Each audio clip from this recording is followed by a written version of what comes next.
What is going on, everyone? This is Miles with Windows Central Gaming, and welcome to the 72nd episode of Xbox Chaturdays.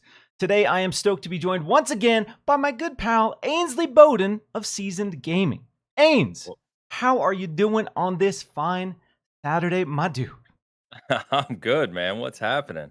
I woke up, played some games, and I'm looking forward to chatting all the nonsense with you here in a few minutes. Oh, yes. I love we talk a lot, behind Yeah, the scenes, but I always love having you on the show. Always love the thanks. conversations that we have, and we do have some good stuff to talk about today. So we're going to Yeah, be man. diving into the Xbox Game Pass titles for the first half of July. We're going to be talking about a big change coming to Games with Gold. We're going to be talking about E3's big comeback plans. We're going to be talking a little bit about the pirate adventures of Skull and Bones, and the great game of the year debate, and a bunch of other stuff. So, a lot of great topics. But first, Ains, for the people joining us, let them know who you are and where they can find you. Yeah, man. What's going on, everyone? Everyone just knows me as Ains, even though it says Ainsley Bowden. Nobody calls me Ainsley. I'm the editor-in-chief over at Season Gaming. I've given this kind of 2 cents before, I know, but we're just a independent outlet. Does everything non-monetized. So no ads on the site, no monetization on our YouTube channel. And we cover everything. I write and talk a lot about Xbox, of course. But as an outlet, we cover everything. So from a positivity standpoint. So if you like positive game news, like to support smaller independent outlets that kind of cover everything without your clickbait, your nonsense, your Kotakus, as I like to say, then check us out over at Season Gaming. Appreciate you. Beautiful. Before we start getting into some of the topics for today's show, some quick housekeeping. There unfortunately won't be an episode of Xbox Chaturdays next weekend. I will be at a destination game preview. So I can't say anything right now, but you will see some pics from me later on next week about what I'm checking out there. So looking forward to all of that. But unfortunately, I will be out of town that weekend, so no episode next week. With that out of the way, let's dive straight into the titles coming to Xbox Game Pass for the first half of July. And it's a pretty meaty list. Huge number of games coming to the service. I will quickly go through and break down what is coming and when it's coming. First, some of the Yakuzas are making their way back to Xbox Game Pass, which I thought was really interesting. So we have Yakuza 0, we have Yakuza Kiwami, we have Yakuza Kiwami 2, and those are all out now. We have DJ Max Respect 5, which is out now. I did check that out briefly, and it is a very intense DJ experience that does not work well on a controller, but you can play it on a controller. Would not recommend it. Would just recommend you play it on PC, or they even have support for DJ peripherals, like legit DJ peripherals. So if you are an aspiring DJ, definitely check that one out. Matchpoint Tennis, which is also out now. A surprise announcement is Garden Story, which I'm incredibly excited about because I've almost bought that on Switch probably 4 or 5 times now. Cute little game about a grape going on this little adventure. We have Escape Academy coming July 14th. My Friend Peppa Pig coming July 14th. Paw Patrol the Movie Adventure City Calls July 14th. And Power Wash Simulator on July 14th. So, Ains, there's a lot of games here. There's a lot of games for a lot of different gamers, you could say. How you feeling about this list for the first half of July? Yeah, this is first. I want to say, Paw Patrol needs to hire you as their spokesperson because you could get people hyped up about Paw Patrol, and I don't think anyone can say that. Yeah, I'm all right with it. I mean, a lot of this doesn't really interest me. The Yakuzas, I really liked the modern or the new turn-based one, Like a Dragon or whatever it was called. I forget now. But yeah, I mean, it's a good list. A lot of variation here. A lot of things for families as well. Obviously, I know My Friend Peppa Pig has been spreading across social media.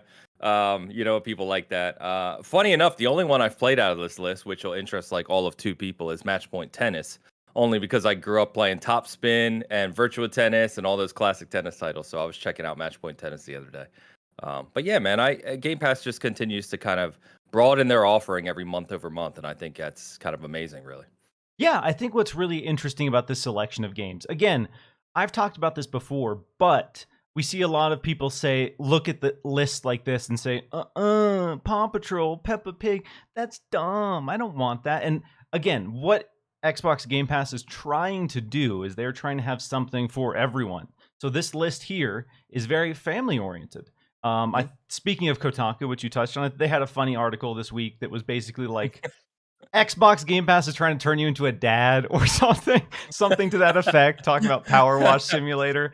And what I think is more interesting is Xbox Game Pass, with months like this, are really leaning into the family. They're really like leaning into the value proposition of this family service. So you have Power Wash Simulator, something for the dad. Then you have My Friend Peppa Pig, something for the kids. Paw Patrol, so you have this spread. So even though everything isn't for me, I'm not going to rush out and download all of these on day one. I thought it was a really interesting spread and really touches on a lot of genres, which I'm happy to see that, and I hope we continue to see that. And then, once Xbox starts delivering that their big first-party games, there'll be that headliner each month, in addition to all of these other cool little other titles.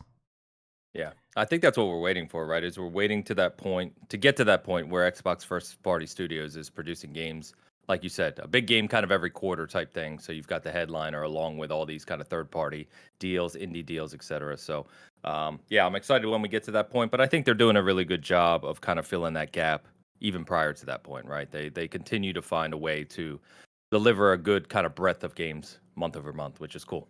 Exactly. Yeah, and it's nice to have these bi-monthly beats where we have the first half. And you get a slice of games for the first half. So, I'm going to be playing all of these titles in the next 2 weeks. And then mid-month, you get another little drop as well. And I think that's really exciting. And if you're subscribed to Game Pass, even though we're not getting the first-party bangers per se, there is still something to look forward to and hopefully keep people engaged and subscribed to the service. Because ultimately, that is Microsoft's goal with Xbox Game Pass. And some other news in regards to Xbox and its subscription services. Games with Gold it's losing a feature, and I've seen some takes kind of all over the place when it comes to this. But Xbox has announced that starting in October, Xbox 360 games will no longer be part of Games with Gold. The reasons that they've cited for this are basically that they have put all the titles in the service that they can. We didn't get a ton of details. It's safe to say it probably has to do with licensing. But they have added pretty much all of the 360 games that they can. And October 1st, there will be no more Xbox 360 games in this service. Games with Gold has not gotten any good publicity in the last 2 years. There's been a lot of debates. They tried to jack up the price. People were enraged. People were already mad about the selection of games that are included with Games with Gold. A lot of people were saying that, Xbox Game Pass gets all of the big noteworthy titles, and Games with Gold, while a cool addition, isn't a huge value proposition for a lot of folks. So how does this news hit you? The fact that 360 games are going away, does this matter that much to you in the grand scheme of things? No, it didn't hit me at all. Like, I read it and I was like, oh, makes sense.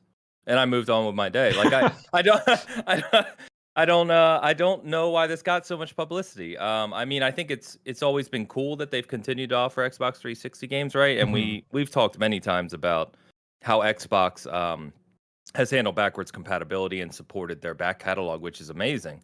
But in terms of, you said it, the Xbox Live Gold offering has been kind of a running joke for a while now. It's not Xbox's focus. Seemingly, Game Pass is where everything is, right?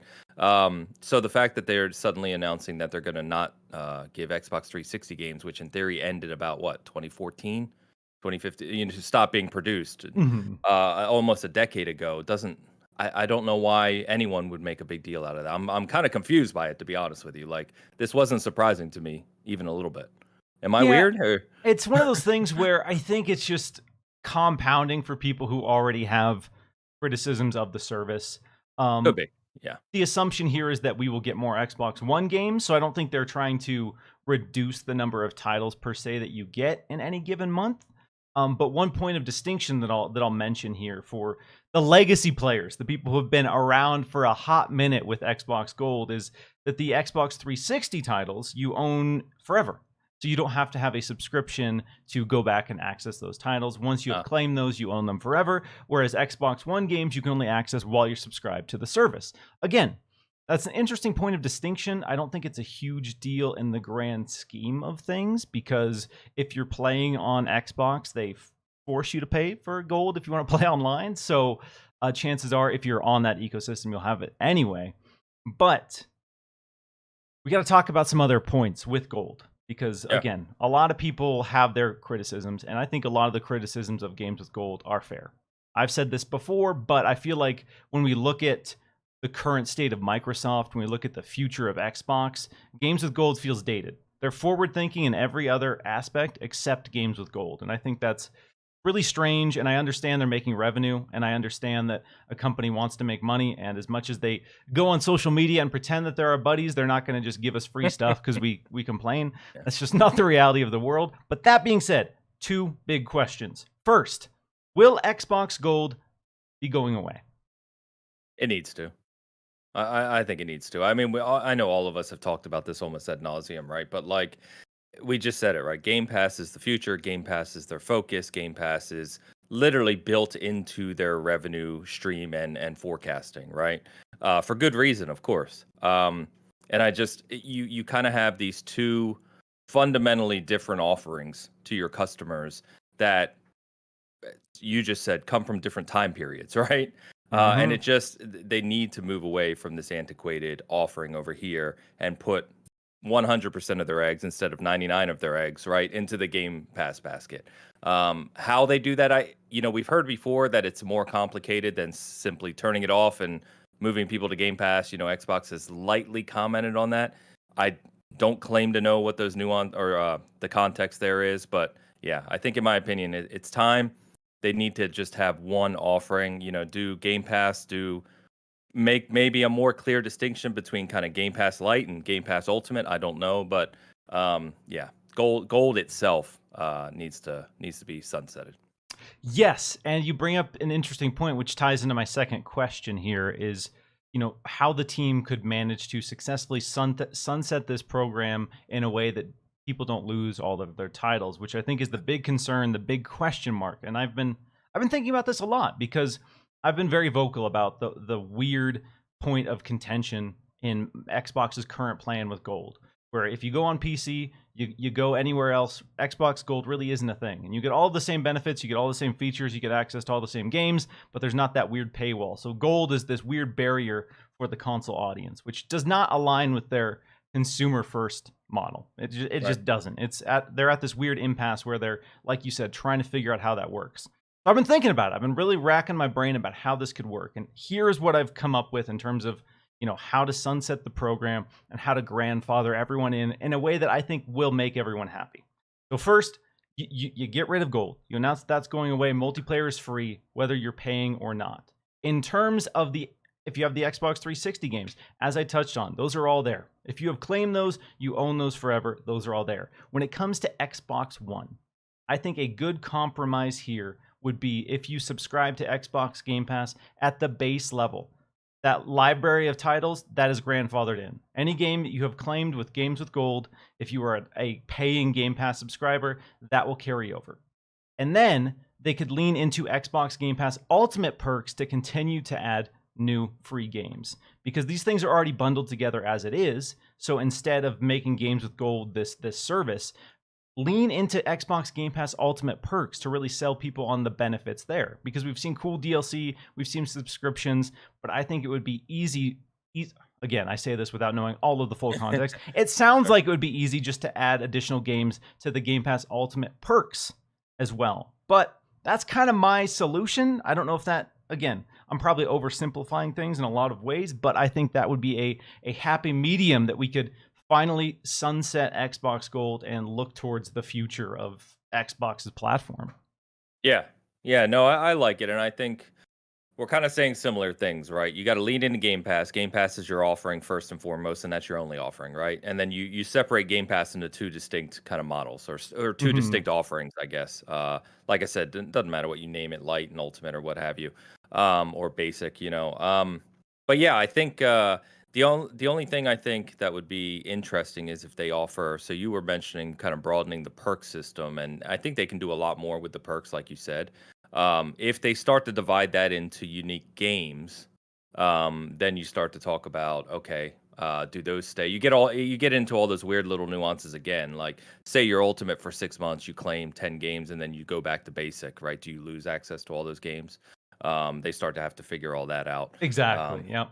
yeah, so I don't know exactly how they work that out, but I think what we're both saying is kind of where I think most of the community is, at least that I've heard from, which is get rid of gold, focus on Game Pass if you have to split that into two offerings, which they already do.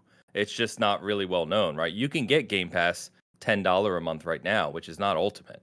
Exactly. Um, Yeah. so, you just need to kind of make that more public and give a little separation there. And I think you're good to go. I don't know why you touched on, but I don't know why you still need gold to play free to play games online, or some of them, like you still have this weird paywall sitting out there that just seems so kind of ancient Yeah, because in we today's know like model. Fortnite, you can play that for free. And again, Yep. there's all of these weird segmented things where Yeah. you can play Fortnite for free, and then, cloud gaming you have to pay for. Unless it's Fortnite, you can play Fortnite for free on cloud. There's all of these weird instances of exceptions to their rules. And Yeah. that drives me bananas, because I look at it and say, you can do this. You definitely can. So you're just not. You're just Yeah. not doing it. And I understand, again, they don't want to just give a bunch of people free stuff. They're making a bunch of money on gold. They want to continue to make money on gold until they have something to supplement that revenue. From a Yep. business perspective, I understand. From an optics perspective, there's a lot of inconsistencies in the equation right now that I hope they address in the nearest future. I do think there is, gold is not going to be around forever, but I think, like you said, it's probably incredibly complicated, a lot of incredibly boring legal and technical things that they Yep. have to figure out. And I guess in the interim, we just have to wait around and see what happens. Yeah. Yeah, that's exactly it. Usually, I know a lot of people say it all the time, but these things that seem so simple on the surface are usually a lot more complicated than people realize. And there's no doubt, I'm sure, all kinds of legal, like you said, paperwork and licensing and what do they call it? Basically, the credit that a user, like your user account, has on Xbox Live, and how those games are tied together. And you're talking about tens of millions of people over 20 years. There's probably a lot that has to go through there. Yes, and again, a lot of us with backwards compatibility, when they basically came out and said we're not going to be adding more titles to backwards compatibility. Again, a lot of us look at all the possibilities, look at all the potential, but at the end of the day, it always comes down to licensing in some degree. And licensing is the devil, and when it comes to backwards compatibility, when it comes to keeping things around, soundtracks in particular, that is the primary reason a lot of games go by the wayside, can't be sold anymore. And so, yeah, it's always, like you said, more complicated than we make it out to be. But we all want the simple solution. We all want the simple answer. But unfortunately, we don't always get it. Yeah. I'm going to give a quick shout out to all the amazing people joining us live. If you are tuning in on youtube.com/Windows Central Gaming, hit that like button, share it out. We got a lot more to dive into. If you're listening on audio versions and you're digging the show, be sure to leave us a review as well. We got a super chat from Nick W, who says, "Hi guys, I'm thinking about getting the Quarry with my next paycheck. Is it worth getting?" Ains, have you played the Quarry? I have. I've played the whole game, and I'm funny enough. I was playing it a second time because I was reviewing it, but then the review got delayed. I won't go into the story, so I haven't even put my article up on Season Gaming yet. But yeah, it's good. I like it a lot. If you like the Supermassive games, I know everyone always references Until Dawn, but if you like their Dark Pictures anthology as well, it's very similar in those, except for the setting here is more like it's kind of like an 80s film. You've got your teenagers at the lake and the camp and your camp counselors, and I really enjoyed it. I played through them with my wife, where we kind of passed the controller back and forth, and yeah, I thought it was good, man. I thought it was one of the better entries of those type of games. Yeah, I totally agree. Supermassive has a really interesting formula. The integration between horror video games and choose your own adventure, basically movie watching experience. I loved it. I've been a big fan of Supermassive's formula. I thought Dark Pictures, some of their titles didn't hit the same highs as something like Until Dawn, but Yeah. the Quarry is kind of their big spiritual successor. And like you said, it goes back to what I want, what I love, the campy horror. The literal taking place at a camp, the fact that it's a little cheesier, it touches on some interesting tropes, plays with some interesting tropes in horror. So if you're a fan, of horror, definitely check it out. This is a love letter to horror fans. It's got Ted Raimi in it. It's got I was Lin gonna say, Shaye. It's got yeah. Lance Henriksen. It's got all of these nods and Easter eggs. I won't spoil any scenes, but there is a chainsaw in this game. And during a big moment, they zoom in on the blade of this chainsaw, and it says Groovy Tool Company. So like there are so many amazing nods to other horror genres. I reviewed it for Windows Central. I gave it a 4.5 out of 5. So I absolutely loved it. Again, won't spoil anything. We can talk about the ending later. I think the ending is the most divisive thing about this experience compared to Until Dawn. Some people say Until Dawn has a better ending. I think the overall production value, the overall build with the characters is better in the Quarry than Until Dawn. Yeah. But I do agree that maybe the resolution isn't quite as juicy as some people would want it to be. That being said, loved it. I've played through it a couple times. They just added the online multiplayer mode, so I have a squad of friends getting ready to play through it a third time as well. So Nice. yeah, it's about 8 hours. Just keep that in mind. And if you're buying it on Series X, it's $70. So,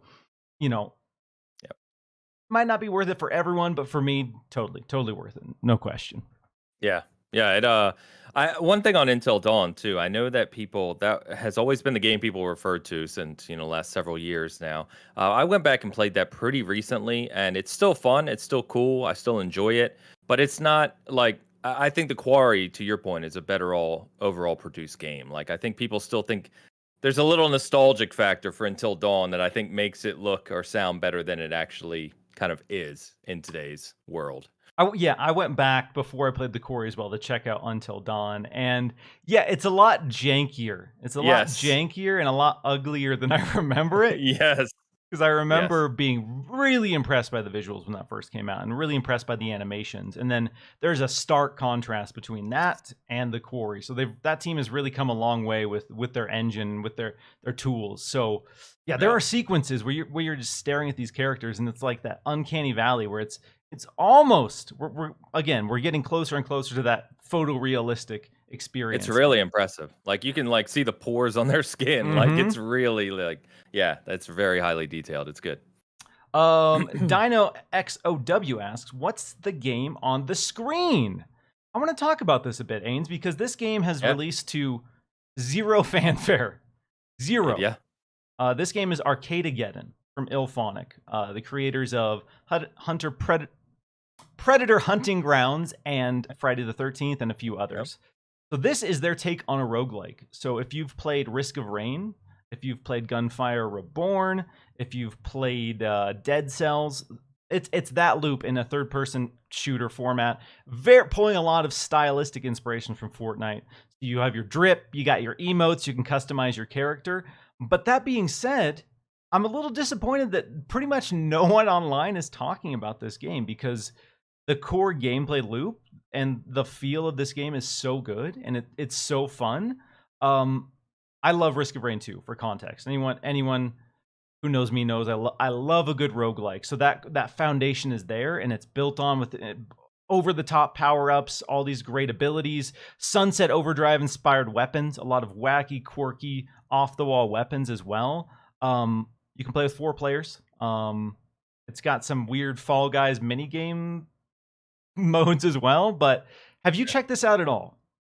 I haven't. I did the same thing that Dino was asking in the chat. Is like a couple weeks ago I started to see this, and I was like, what is this? Like I had no idea, because you said it's kind of got that Fortnite look at first glance, but very clearly it's an entirely different game. So I have not checked it out yet. I'm reviewing something else. I just haven't had time to play it, but I want to. It looks great. It keeps distracting me. Like I'm looking over watching it because it looks really, really cool. Yeah, it's one of those things where I remember when it was revealed. I distinctly remember when Ilphonic revealed this game, and it was a CG trailer.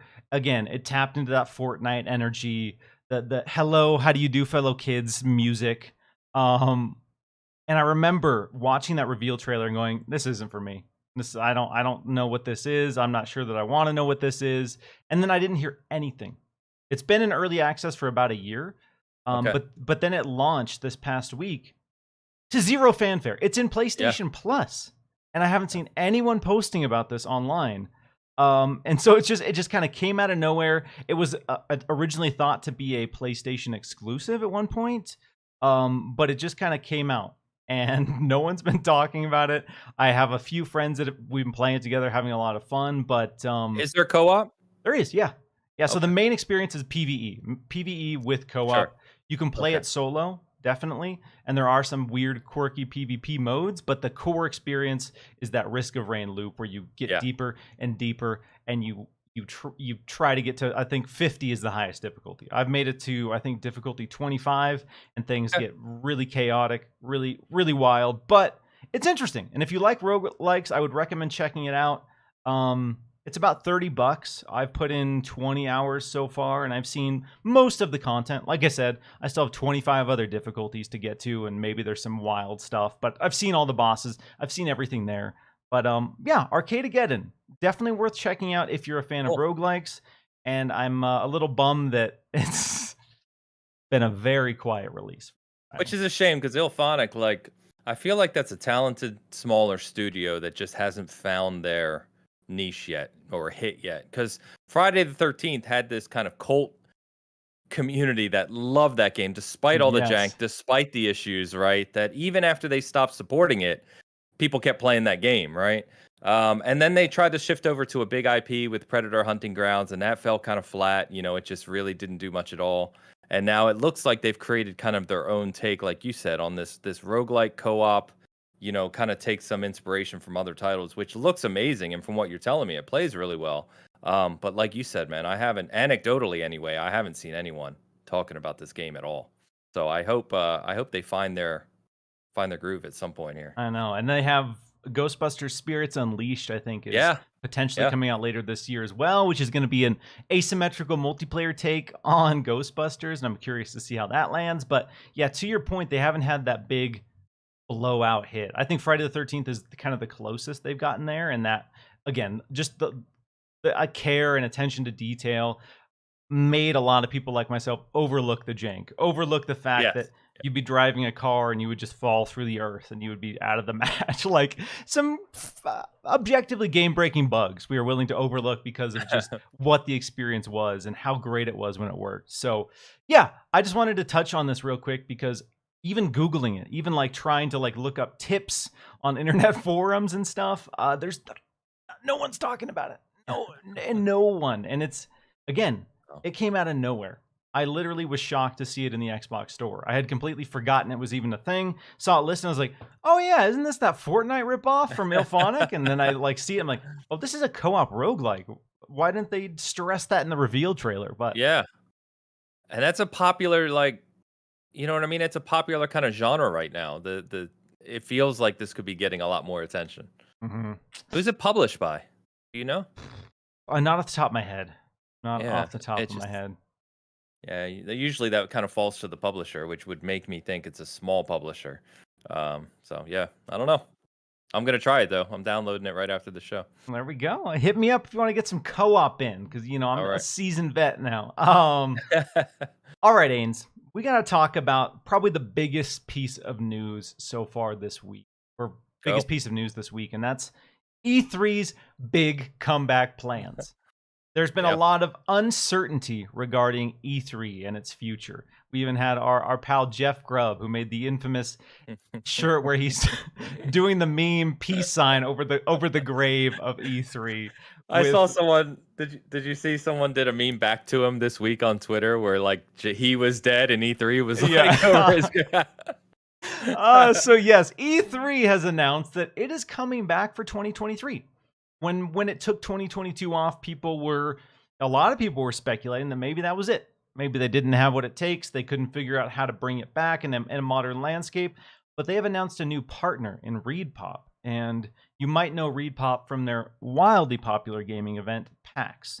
So basically, one of the companies responsible for PAX is partnering with the ESA and E3 to bring back E3 in 2023. And they have talked about how they are going to be changing things, reinventing the experience, and trying to push E3 to a new audience. So first and foremost, Ains, what do you want to see from E3 moving forward? With this big comeback, what are your hopes and dreams?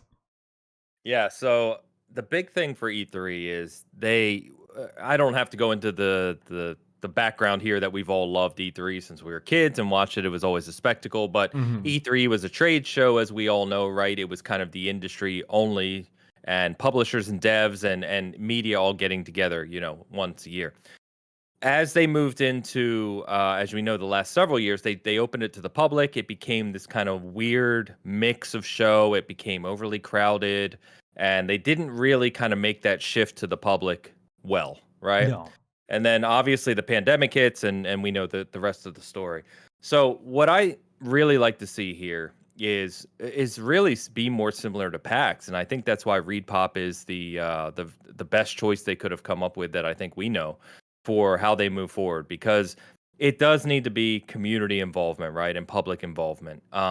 But we were kind of chatting about this before we went live, right, is that they need to also be better at supporting media and any of the companies that kind of want to organize through E3 still. So I think in my ideal situation, you do turn this into a fan show. You do a 3-day event, or, a Friday through Sunday, or you do like they used to do, which used to be a Tuesday through Thursday, if you didn't know that, the actual like normal event of E3. But whatever you do like a 3-day event for fans. But prior to that, you do a day or two, I would say 2 personally, where it's just media, right? Where you have the same setup, you have the same LA Convention Center halls, and all of that is set up, but you basically have the developers and the publishers and the big companies that support it be there to where you can cover games, right? You can get footage, you can get interviews, you can do all of that stuff in kind of a free space. Because another thing people don't realize is there's more media out there than you realize. Like, even on the media days, it still got pretty busy in the LA Convention Hall. There's a lot of people, and there's only so much time for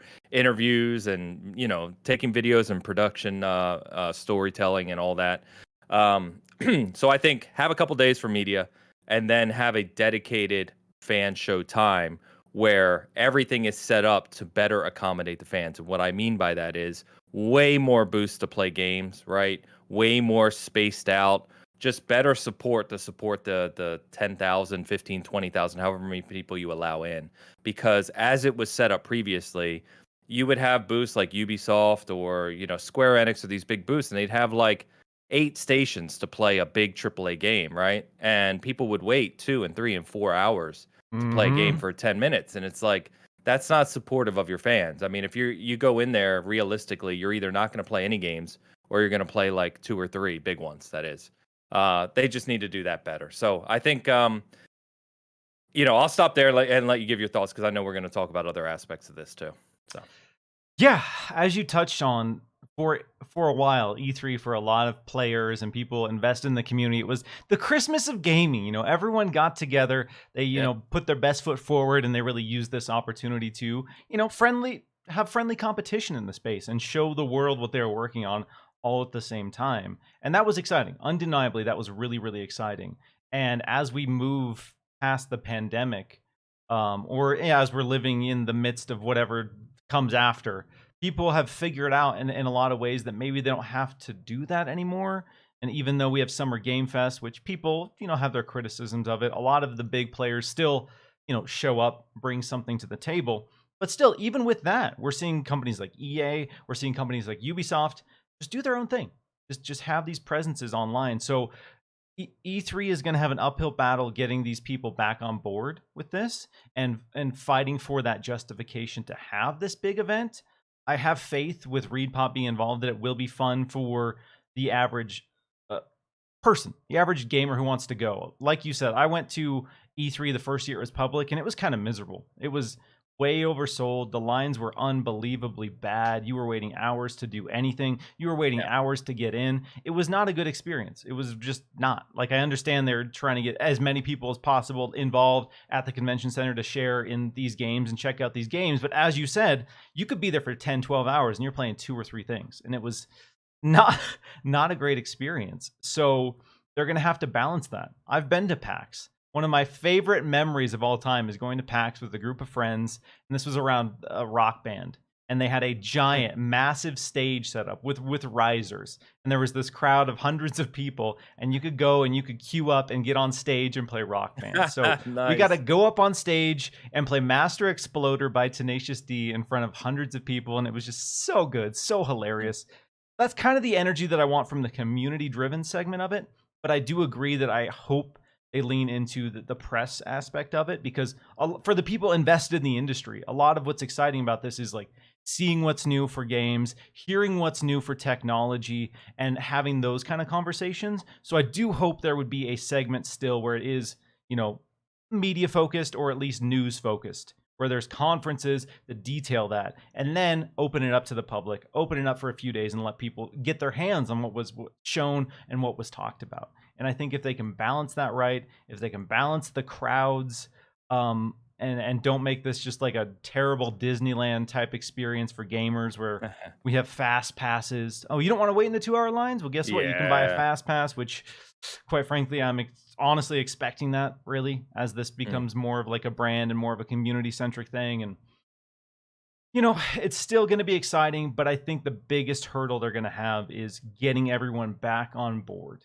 And that ties into my next question for you here. Do you think it's possible for E3 to ever return to its former glory? I don't see it. I want to see it, but I don't see it. The interesting thing here is, did you see this? So not like 20 minutes after E3 announced this thing, right? And Jeff Keighley comes out and says, as we said in June, Summer Game Fest. But he also mentioned an in-person event for Summer Game Fest. And maybe I forgot, maybe I don't know, but I don't recall hearing him say before that there was going to be an in-person event. So we don't know what all of this looks like yet, but what it's sounding like is we're going to have 2 in-person gigantic events in June for the gaming community, which doesn't add up, right? Like that doesn't, because if you think about what E3 used to be, E3 used to be as you said, it used to be the one time a year, right? Going years back, where every company came together and that was the focus. And you had the Xbox conference, the PlayStation conference, Ubisoft, Bethesda, Square Enix, all these things. PlayStation does its own thing now. Yep. EA does its own thing now. Yep. So even if you bring back Xbox, who really has been a big supporter because they have their own damn theater right next to the convention center, so they kind of join E3, but not really. They kind of do their own thing. But the weird thing is, right, is like if we're gonna have Summer Game Fest and E3 within the same month or within the same several week period in the summer, how do each of those align with all the major publishers and developers, right, to show off their products and do that kind of conference and bring that back?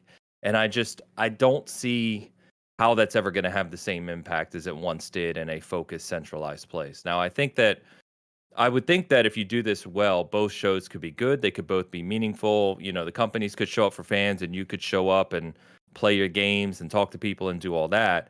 But former glory is a tough thing. And I just don't think, I think the market has moved past the point where E3 is ever going to be what it once was. That said, I do want to just caveat that slightly by, again, anecdotally, if you look at the excitement of E3 coming back next year, like I've already talked to countless people who are excited about going to E3 next year.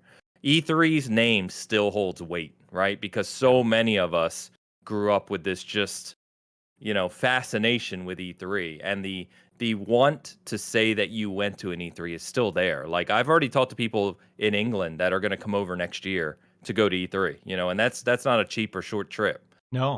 Definitely so not. So I do think if they set this up well, they make it a really positive fan event, and they do everything we've kind of said, I do think that they're going to have a big audience that wants to still go to E3.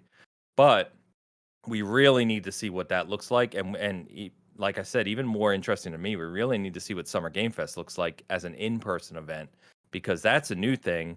And I want to see how Keighley and the ESA and everyone else involved kind of mix and match what's going to be shown where.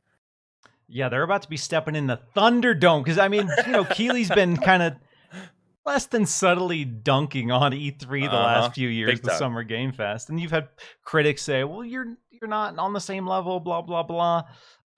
But it will be interesting to see, next year when both of these, now that Summer Game Fest has had a few years, and now that Summer Game Fest, whether you like it as much as E3 or not, it's clearly getting a lot of attention. If you look at the raw metrics for the number of people watching it, it's undeniably impressive. And so I will be really curious to see how they stack up. Yeah, like you touch on returning to former glory, it's tough. I'll use a band analogy. We all have our favorite bands, and they have that album that sold us on why they are an important band, why we Yeah. love them so much. And every single time they put out a new album, we check it out because we want that experience. We want that moment. We want them to come back and do it again. Do the impossible and just make us fall in love with something. And I think that's the reason a lot of people, like you said, hold on to E3, want E3 to come back, want E3 to be great again, because we have a lot of fond memories of what it was, what it once represented. And with Reed Pop involved, I imagine it will be at least fun. Like I have no doubt that it will be fun for the audience, and that'll be a big deal. But whether it'll be this moment in time where everyone comes together to show off what they're working on, I just personally think we've moved past that, because you touched on it as well. PlayStation, EA, Ubisoft, a lot of the biggest Blizzard, BlizzCon, QuakeCon, Yeah. a lot of the biggest publishers don't care about that moment anymore. They don't need it. They can just do their own event, have their own conference, and people will still tune in and get excited. So it's tough. It's a tough balancing act, but I am really curious and interested to see if it comes, or I mean, it will be coming back, but what that comeback will look like, and Yeah. will it make a splash? But again, we'll just have to wait and see what the hell that looks like. And I really hope it at least gets back some of what makes E3 great. And like you Yeah, said, me too. I think Xbox will be involved. They clearly like that, but Xbox has also been leaning heavily into Jeff Keighley's events as well. So are we going to see Xbox segmented? Are we going to have some stuff at E3, some Yeah. stuff at Summer Game Fest, some stuff at the Game Award? Like, what does this all What- look like? And where does Summer Games Fest in-person event take place? I'm really curious about that, because the LA Convention Center has been the home of E3 for an incredibly long time, right? And like I said, if you're listening to this and you haven't been there, it is quite literally across the street from the Microsoft Theater, where Xbox sets up for not only their conference they do every summer when it's in person, of course, but the past couple years of E3 before COVID, they allowed you to basically come in as fans, and they had game stations set up there and the Xbox merch and all kinds of stuff where you could walk into their theater and interact with Xbox. And so they took advantage of the fact that E3 was right over here and there was 10,000 fans, right? And there were even signs in the LA Convention Center saying, "Hey, come check out Xbox, we're across the street." You know what I mean? So if I think that Xbox likes to take advantage of E3, because E3 basically brings the audience to them, and then they can use their own space to set up and interact with fans, which is awesome. But depending on where Summer Game Fest is, when it is, and where it is, that could be really interesting to see that dynamic as well. Yeah, I want to piggyback off some comments in the chat here about Jeff Keighley, Summer Game Fest, and the ads, the number of ads that are run on there. So do you think with an in-person event, like a bigger focused in-person event, that could potentially alleviate the need to run ads during the show? You would 'Cause hope, right? I'm the guy, he's running ads, I get it. But also he's got to pay for the event. He's got to pay staff, blah, blah, blah. Let me tell you, you haven't seen ads until you've been to PAX or you've been to E3 in person. You think Jeff Keighley's ads are bad during the show? Oh my God, the convention center is an ad. Whether you want to accept it or not, it is a giant ad. You're just getting blasted with swag, blasted with billboards. And again, you can pretend like it's not an ad, but it's absolutely an ad. So I would be curious to see, because I agree, stuff like The Rock coming out during Summer Game Fest and and just have you seen his gym lately, Miles? The Iron Paradise, bro. I'm familiar with the Iron Paradise. I'm crushing Zoe on the daily. I got my Terramana on deck, dude. I'm ready. I'm living that rock lifestyle. I'm mixing Zoe and Terramana together to create iconic rock tales. I'm ready, dude. I'm all about it. So I do think, yes, I don't like ham-fisted ads. I really don't. But I would hope that maybe with that in-person event that Jeff Keighley could slam all of the ads in there, and then the actual broadcasted showcase maybe would have less of the sweaty rock talking about Black Adam. Yeah, I think that Yeah, I hope so. I like you said, at E3, you can't get away from it, right? And even if No, you're just there as a no. fan, you are handed stuff and bags of stuff at ads and flyers. I mean, you are just given stuff nonstop. Most of it you don't want. But it is that's exactly where the ESA at the time made their money, right? And through all the Exactly. obviously the big companies coming in and setting up, etc. So yeah, I think it's clear to me if I'm thinking from a business perspective, and I don't claim to know all the business perspectives behind, what Keeley does, but it seemed pretty clear that he's built Summer Game Fest and the Video Game Awards into their own brands, right? And Hmm. he's had the pandemic to do this virtually, and he's done it better, arguably, even if you like it or not. He's certainly done it better than E3 has done over the past few years because they were just when they tried to do their digital thing, it was a mess, Yeah, and nobody was excited about that. it just didn't work at all. So the big question for me is just going to be is going to see can he transition that to continue kind of the brand growth with Summer Game Fest and make that an in-person event that's kind of meaningful, that people still care about, and how does he separate the people who can attend in person and the digital event, and what does that look like? And I think that E3 has to answer that same question. And the nice thing here, right, for us, we get the benefit from all of it, right? So whatever shows the best, whatever in-person event is the best, whatever we like more, there's going to be a lot to choose from seemingly in the future. And I just hope that some combination of this, whether it's E3 by itself, Summer Game Fest by itself, a combination of all the events, that we get to replicate that experience that we used to feel with E3 in the summer. Because what I will say, and I don't think I'm alone in this, is the past couple years have not done that. They have not given me the excitement that we used to get from E3, and they haven't recreated that experience. So I'm really hopeful that we do get that in the future. It will be really interesting to see with both of these competitors jumping in together for the because Jeff Keighley's seen a lot of growth, but he also hasn't had huge competition because E3's been either not doing anything or not doing anything notable. So I'm really curious to see if they're both going to come out of the gate swinging. And as you touched on, if that is the case, then it should be for us, people who care about gaming, exciting either way. No Yeah. matter who has the quote unquote better show, if both of them are trying to compete against each other, which they are. I love Jeff because he's got this chip on his shoulder regarding E3 and the way that they handle the industry, and he has just made it his life's mission to like overthrow Yes. them. And it's whether you like them or not, it's exciting, it's interesting because again, we always talk about competition breeding innovation, pushing people to do better, and that's kind of what Jeff's been trying to do. So I'm very excited to see what next year looks like. And like you said, June's going to be, again, maybe like it once was in terms of being just stupidly packed with game announcements. Because now Yeah. they got to fill 2 events, 2 shows. Yeah. Yeah, and they're going to compete for those big world premieres. You know what I mean? Like that's what draws the people in. There's a reason why the Video Game Awards has basically become a premiere show, right? Because that's what people are watching for. Whether you like that or not, whether you agree with it or not, it's simply the fact of the matter. So, and that's why people tuned in to E3. You got to see all these kind of big giant announcements that were coming over the next few years in the gaming industry.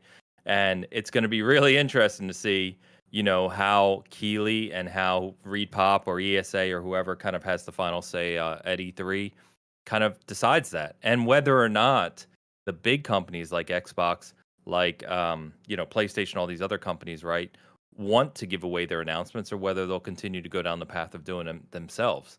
So it's a completely different industry now than it was even just a few years ago. And man, it's going to be fun to watch unfold, though. I'll say that. Exactly. Keeping us on our toes. All right, let's move on to our next topic, which is a re-reveal of a game that was originally debuted way back in 2017. And that's Mhm. Ubisoft's pirate open world game Skull and Bones. I distinctly remember when Skull and Bones was revealed because Me too. I'm a big fan of Sea of Thieves. I'm a big fan of pirate video games in general, and I remember seeing this trailer, seeing it focus on ship combat, and going, I don't know that I want that. I'm not sure that I'm sold on this vision. And I think a lot of people shared similar criticisms because after that initial reveal, that game went dark for a long time. They basically addressed that people had criticisms of what was shown, and then they were silent until now. until until this Yeah. past week. So we want basically 5 years of silence regarding Skull and Bones, and then they had their big re-reveal this week. And I'm curious to know where you stand on it. They have confirmed that this will be releasing November 8th, so it's coming later this year, very, very soon. How are you feeling about what we saw this week of Skull and Bones? Yeah, so funny story and a good segue from E3, right? I played Skull and Bones at E3 2018. I have footage of it and pictures of it from there at the Ubisoft booth at 2018. And then, as you said, it just disappeared. Like it was clear that I think if you remember, there was a time, I want to say maybe it was late 2019, early 2020, where Eves kind of made a simple statement from one of their kind of executive briefing calls that too many of their upcoming titles were too similar. Do you remember this? And Yes. Ubisoft said we need to Yep. make a clear separation of our IPs. And a lot of their games went back to the drawing board. And quite frankly, as much crap as Ubisoft gets from some people, I got to give them credit there, right? Yeah. Because we do talk about that all the time. The games are Ubisofty, and they have similar kind of UIs and menu and map mechanics and open world mechanics. So if they've kind of separated this into more of a unique experience, then good for them. Now, what I saw this week definitely was a different game. That's for sure. Yes. Yeah. So they've obviously put a lot of time in. The one thing that really jumped out to me, I don't know about you, but was the scope of what this game is trying to be. Because if you think about, you mentioned Sea of Thieves, and Sea of Thieves continues to have a very passionate audience, right? And continues to just grow and expand, which is awesome. But it's very kind of focused on what it's trying to be. And it took aspects of a lot of things, simplified them, and said, here's what you're doing in this game. Whereas Skull and Bones looks like it's like trying to do everything. Like you live the pirate life, or you can go fight on ships, or you can go salvage, and you can craft, and you can take over operations, and you can go on adventures, and all of that sounds great in theory. And I Yes. say that because Yes. I am very, very concerned that as this game's scope changed and they started to develop it out, and do you think it's fair to say that they looked at Sea of Thieves and thought, okay, that's a popular game over there. Obviously, mechanically, it's very different from what Ubisoft is going for. But it feels like they're trying to take some of those aspects where you can kind of go with your crew on your ship. And if you want to just go explore and loot and pillage, you can do that. If you want to kind of go and fight in the waters, you can do that. But it's got so many seemingly has so many mechanics and such a broad scope. I'm worried that it's going to be the jack of all trades, master of none type game.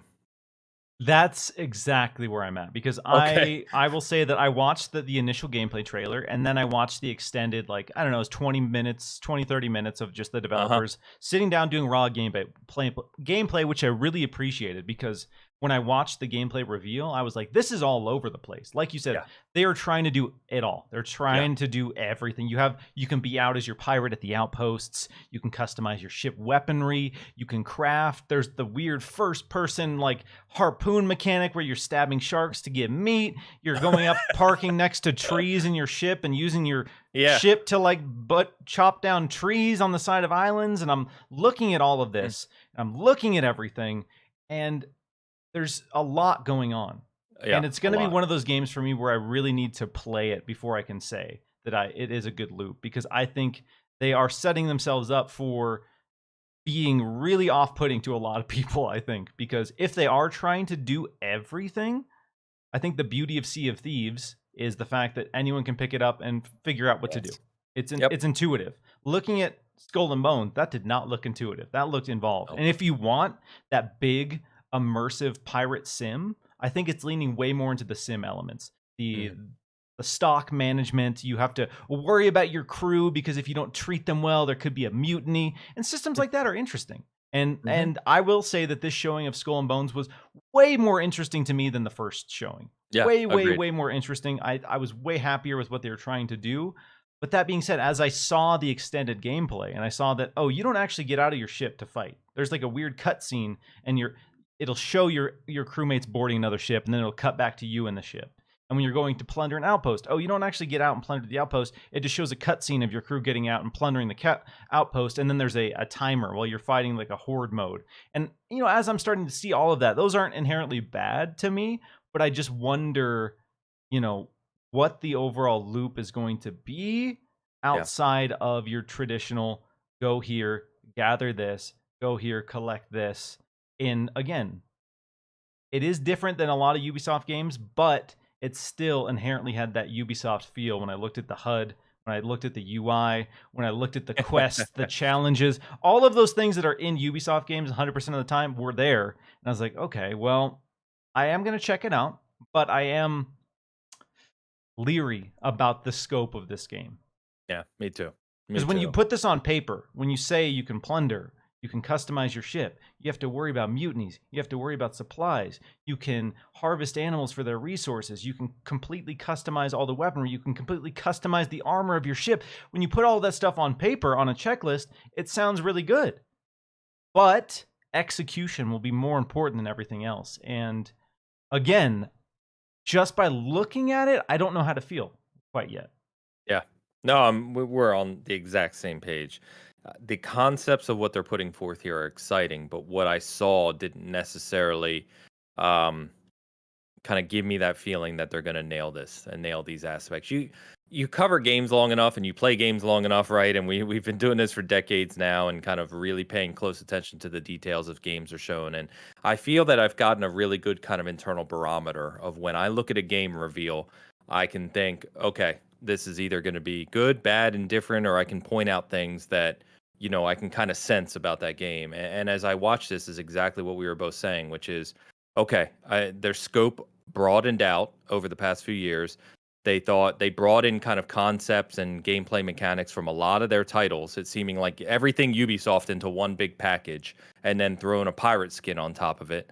And that can work in theory. I'm not confident it's going to be kind of intriguing to play on a moment-to-moment basis.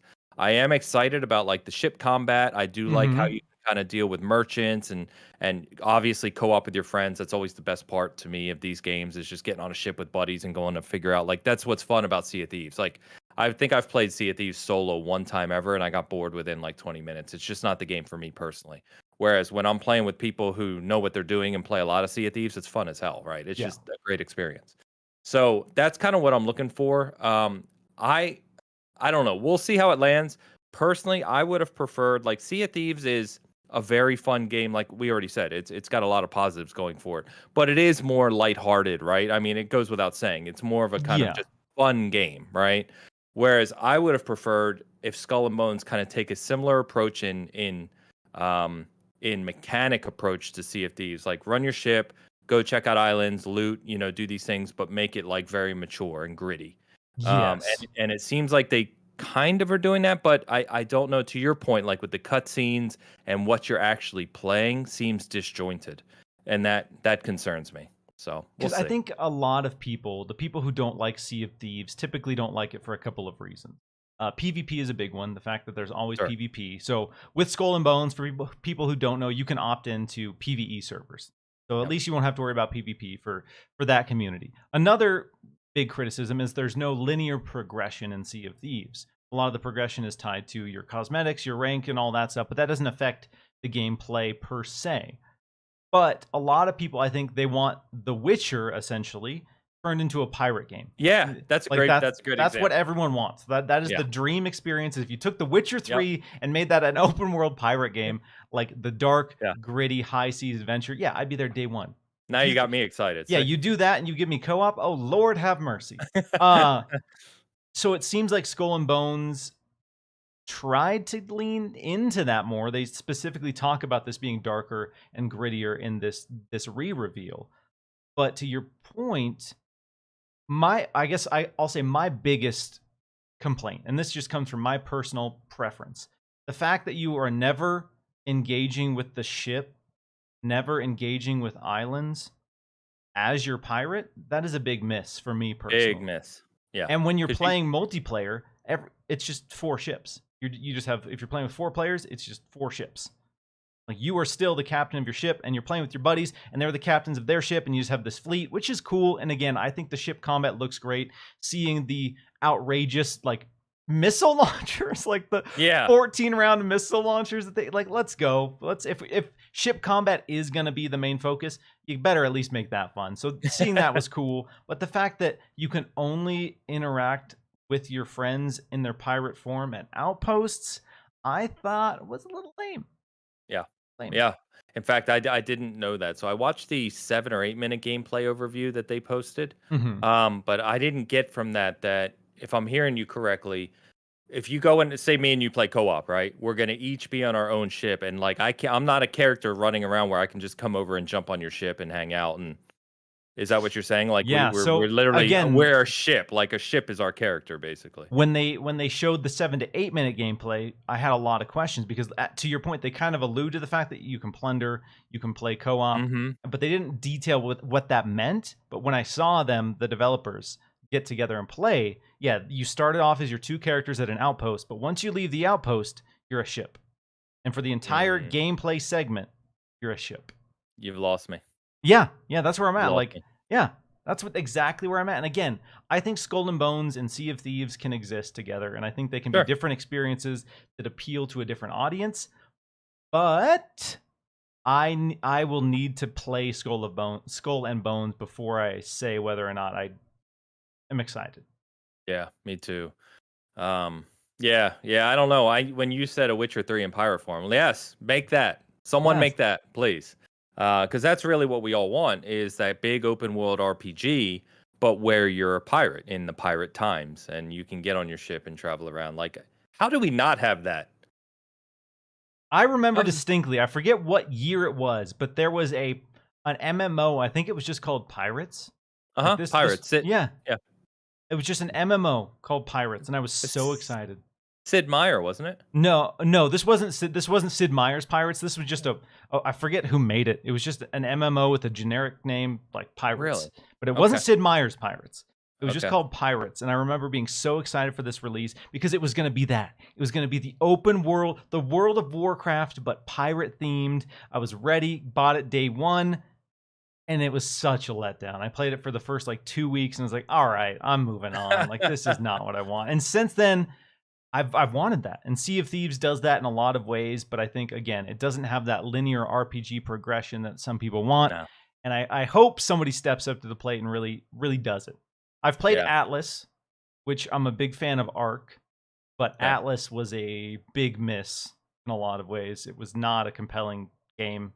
Again, it delivered a lot of, on paper, it had everything you could want. There was giant sea beasts, there was kraken, there was monsters, you could tame animals, you could fish, you could go to different outposts and get resources, you could totally customize your ship, you could build your ship from the ground up. But again, in execution, it was just a miserable grind. Just absolutely, it would take you complain about being bored in Sea of Thieves when you're sailing between islands, it would take you 45 minutes to sail from one island to another. It was so bad. I wanted it to be good because on paper, again, it was that big pirate fantasy that I wanted. And again, that first gameplay that you touched on, that 7 to 8 trailer, it made it sound like it would maybe be more in line with that. But when I saw what the core experience was for an extended period of time, I have concerns about the gameplay loop and whether or not it'll be fun. Because I don't know that it'll be fun consistently. Yeah, I guess we'll see. By the way, I was just laughing internally at the fact that we're both like, take The Witcher 3 and make a pirate. Like, take one of the greatest games ever made that took several years of development to make. Just do that and make it pirates. Come on, somebody. Like, there's been this is a cult sleeper underground hit, but Risen 2. It's on the jankier side. It's a AA game, but if you want that darker, grittier pirate RPG, check out Risen 2. It's on I think it's on Steam. It's definitely on 360. I don't think it's been on current platforms, but Risen 2. I think that's probably been the closest that we've gotten so far to that open world-ish Witcher style RPG. I've heard of it. I've never played it. Yeah. So if you want that in the interim, check it out. It's definitely, I don't know how it holds up. I haven't played it since launch on 360, but for its time, I was pretty impressed. But I also liked Two Worlds too, so say that. I'm okay with a little jank in my open world RPG. So November 8th, huh? That's what they're targeting for this. November 8th. So I'm going to get to a couple super Interesting. chats here because they tie into. I'm going to get to one and then circle back to a couple. Hargeet, legend, absolute legend, dropped a code for Forza Horizon Premium in the chat. Yeah. Awesome. He's also dropped this. Is Skull and Bones a good Game Pass game? Multiplayer, co-op, good way to try it out. Also, where's that Ubisoft Plus on Xbox? And why is good a bad SC word? I don't know what that is. I don't. What's that last phrase mean? Why is good a bad SC word? I'm not sure. Okay, but while we get clarification on that, do you think Skull and Bones is a good candidate? We've seen Ubisoft launch other, I would say, lukewarm titles like Rainbow Six Quarantine, titles that, in theory, were cool, but I don't think they were super confident in their performance into Game Pass. Do you think there's a possibility that Ubisoft says, hey, Xbox, how you feeling about throwing some money down for Skull and Bones? You know, I as soon as you asked the question, my mind went to two different opposite directions. My first thought was we've talked that Xbox could use a big AAA release in Game Pass this fall because of the move of Starfield. Yes. So it could something like Skull and Bones, even if we're not hot on it, it's a big Ubisoft AAA game. It'll have an audience to some degree, right? It could be a big win for them.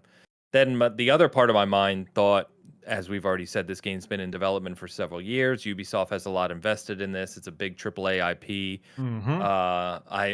I think they probably want to recoup their money. They've already announced $110, like they do, Ultimate Editions.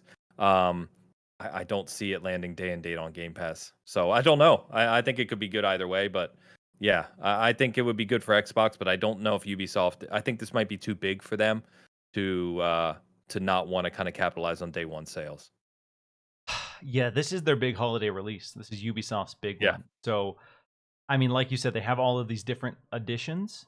They did not have all those different. They had a couple different editions with Quarantine, but they didn't have their typical $110 Mega Blowout edition. So clearly, they're expecting people to be excited about this. Clearly, they're expecting people to spend a lot of money on this.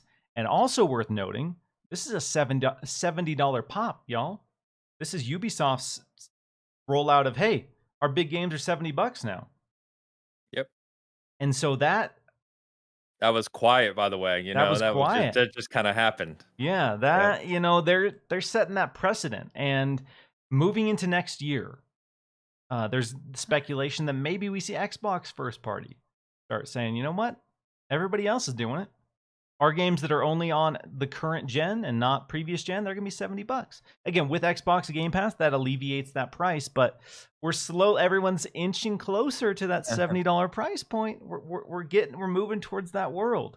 But yeah, Skull and Bones for Game Pass would be an interesting get. I think the bigger one I would hope Xbox targets. I think Saints Row has potential to be a really fun co-op centric one. That's the one I'm polling for like big third-party partners for the fall. It looks great, man. It looks like a blast. I'm so ready for some big dumb open world fun. Again, I don't think Skull and Bones would be bad. I think that would be a guaranteed way for me to check it out. Because I can tell you firsthand, I know they're doing playtests. I'm going to sign up for the playtests because I want to play it. And that'll be the deciding factor as to whether or not I pick it up. But based on what I've seen so far, I would not pay $70 for this out of the gate. Unless reviews come out, rock my socks off. It is the Megaton Pirate Dream experience that everyone wants. I'm not rushing out to spend $70 on what I've seen so far of Skull and Bones. But in Game Pass, let's go, baby. Let's get the squad. Let's go catch some stuff on fire. Yep, I'm with you. I completely agree. All right, couple more pirate-related super chats here. Appreciate y'all. Hargeet Chotney says, Skull and Bones comes out one day before Ragnarok. Xbox needs an answer. Just saying. That's why I was laughing about the November 8th date, and I know we're gonna talk about that in a minute. November 8th. I'll save that. I'll save that spin-off for another. But, November 8th, day before Ragnarok. I mean... Let's be real. Ragnarok's going to be a huge game. It's going to be massive. But I feel like both these games can exist. I don't think there's going to be a huge overlap for the people rushing out to buy Skull and Bones day one and God of War Ragnarok day one, but I don't know. Maybe there's one more. Ragnarok's only one platform too. So, yeah, that's true. I mean, this is the multi-plat Ubisoft banger for holiday 2022, bro. Come on now. Hargy, another super chat here says the shows will come down to what. Oh, this is referring to Summer Game Fest E3. The shows will come down to what content is available to show. The pandemic has slowed down development. Hope there's a lot to show. Exactly. Yep. You can only, if people want to say, give grief to Jeff Keighley or really anyone, Xbox, PlayStation, Nintendo. Anytime a show isn't just packed with nothing but bangers, people are like, this show sucks, dude. This show sucks. And again, they can only show what they can show. And it's, sometimes some years are not as stacked as others. And that's just the reality of the world we live in, all right? Dylan Dodds with the super chat says there was a game made back in the day. It was called Pirates, and I think it had a Caribbean branding, but it was a sim. You got off and explore on feet. It was fun. Yes, get it. I will. I am a firm believer that if you're going to make a pirate game, I better be able to get off the ship and go on the island. Yes. All right. 100%. That's a big L from Skull and Bones for me. But again, it doesn't mean it won't be bad. I think because I used to love me some Sid Meier's Pirates back in the day, and that wasn't that. That wasn't Sea of Thieves, but it was more of that sim experience. So yeah, it's true. They can coexist. They definitely can. All right, Sergeant Rake, who's been a channel member for 9 months, says it's that time again, Miles, where I publicize my distaste for Xbox's game DVR and complete lack of console editing software. Will they ever fix it? Ains, he's not wrong. What on earth is happening with game DVR? I honestly, we joke about this all the time. Like, I love Xbox. I talk about Xbox all the time. I write about Xbox. There's a lot of things. I think the vast majority of things they're doing right in today's game environment, right? This is not one of those things. I don't understand fundamentally how, as an Xbox team, whoever is responsible for this, I don't know how you weren't more prepared for social sharing with this generation, or over the last few years, I could say. Like, There's I just a share don't button, get it. though. Come on. Like, if you think about the social experience, and Xbox pioneered so many aspects of console social gaming, right? That's been the Xbox thing forever. I mean, Xbox Live, you look at party chat, you look at all these different things they've done over the years. How do you have functionality within your ecosystem that is so antiquated and frustrating to use for not only clip sharing and editing, but streaming? I think you and I talked about this before. Their streaming support is poor as well. And it's like, you live in the day and age of social media and streaming. That's half the damn gaming industry nowadays. How are you not better prepared for this? It's the one aspect of Xbox I can't answer. It just baffles me. I don't get it. Yeah, a lot. The frustrations they've been around for a while. The problem I have with game DVR for Xbox, this isn't a recent issue. This has been broken for like 3-4 years. A long time. Yeah. It's been fundamentally busted since Xbox One. And the problem with this transitional generation is they had to carry that over. So they are still trying to, I think, realistically figure out how to maintain this OS and create or fix the DVR without busting something out. And again, we talked about this earlier, but it's probably way more complicated than we fully understand. But that being said, yo, dog, Nintendo Switch has better game DVR than the Xbox Series X. What is up with that? I'm like, come on. I was just going to say, like, being able to, record gameplay and then go into my gallery on the Switch and trim that gameplay down and post it in a matter of seconds. I can't do that on Xbox consistently. You can do that on your phone. Like, I mean, you can do it anywhere, right? I mean, the PlayStation 5, as you know, I have obviously complaints with the PlayStation ecosystem different from Xbox, but they had a brand new UI for their PS5, right?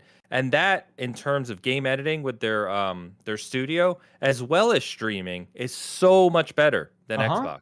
Yeah. It's just so much easier and simpler and to use. And I'm just like, this is Microsoft, for God's sakes. We're not talking about some bodunk indie, publisher that's working. This is Microsoft. Like, you guys can figure this out, for God's sakes. Like, Yeah, I could rant about that for a while, but it's one of the biggest things with the Xbox ecosystem I can't understand. I just don't get it. I would love to see some advancements in the social tech because one of my favorite things about PlayStation 5, their new UI, is how it leans into sharing. And like you said, they're going to be revamping their editing software. And they also had some innovative, like genuinely innovative features. The ability to share your screen with your party chat members, that is Yeah. so cool. Like, even if you don't use it all that often, I remember playing Demon Souls with a buddy on PS5, and he's like, "Oh, did you find this armor set?" And I'm like, "No, where is it?" He's like, "Share your screen." So we're in the party chat. I'm sharing my screen, and he's navigating me in the game as to Yeah. where to get this piece of armor. And that is so dope. That is so good. And I want Xbox to have cool, innovative tech like that. And like you said, once upon a time they leaned into it, but I feel like their priorities, in a lot of ways, understandably so, aren't there. They're not revolving around the social aspects. And as someone who likes to share screenshots, likes to share clips, likes to go online and have fun with the community, that bums me out. That really, Yeah. really bums me out. Well, and their app on the phone, which they've revised, and that caused issues of its own. I won't get into, but generally speaking, their app has been more forward thinking. That's how I share clips all the time. Is I download it on my phone on the app and then just post it on Twitter because trying to do anything off the Xbox is pointless. It's weird to me. I don't know. It, I don't know. it, it hurts. And again, we've had figures like Jason Ronald. Love Jason. He's come out and said it is a priority Awesome. for them. I am sure, I can guarantee you the team is trying to figure it out, but I'm wondering if it's going to be this big rollout because they really need to like completely fundamentally restructure how it works. Yeah. And I think that's just realistically there is no easy fix. There is obviously no easy fix for the game DVR, or we would have one. So I think the fix is just going to be a complete revamp of the entire system, which at this point, hey, let's go. Please. Yeah. Let's go. Yeah. Yeah. I think. I could say a lot more. I liked when they bought Mixer, right? Or it was Beam. People may not remember that It was Mixer was originally Beam. called Beam. Yeah. They bought Beam, which was a small company. Yeah. And I was excited about that when they bought Beam because they had unique technology which allowed data transferring at basically real-time speeds, right? So Yeah. you could stream a game, but you could almost play. Like I've played Jackbox Party Pack games on Mixer with my friends all over the world Mm. because it was like real time, right? And I love Mixer. Their Mixer integration was fantastic. And when Mixer went away, that just destroyed it. Like their integration for streaming is terrible. So when you look at streaming, when you look at game DVR, it's just really poor. And I also think we're off on a tangent now, but I know other people are hoping for an achievement revamp too. Like achievements have been generally pretty flat for years now, and it's just like I think you have to continually update those social aspects of your ecosystem because they're important to a lot of people. And we see that kind of leaned into more in other areas on other platforms. And it's weird.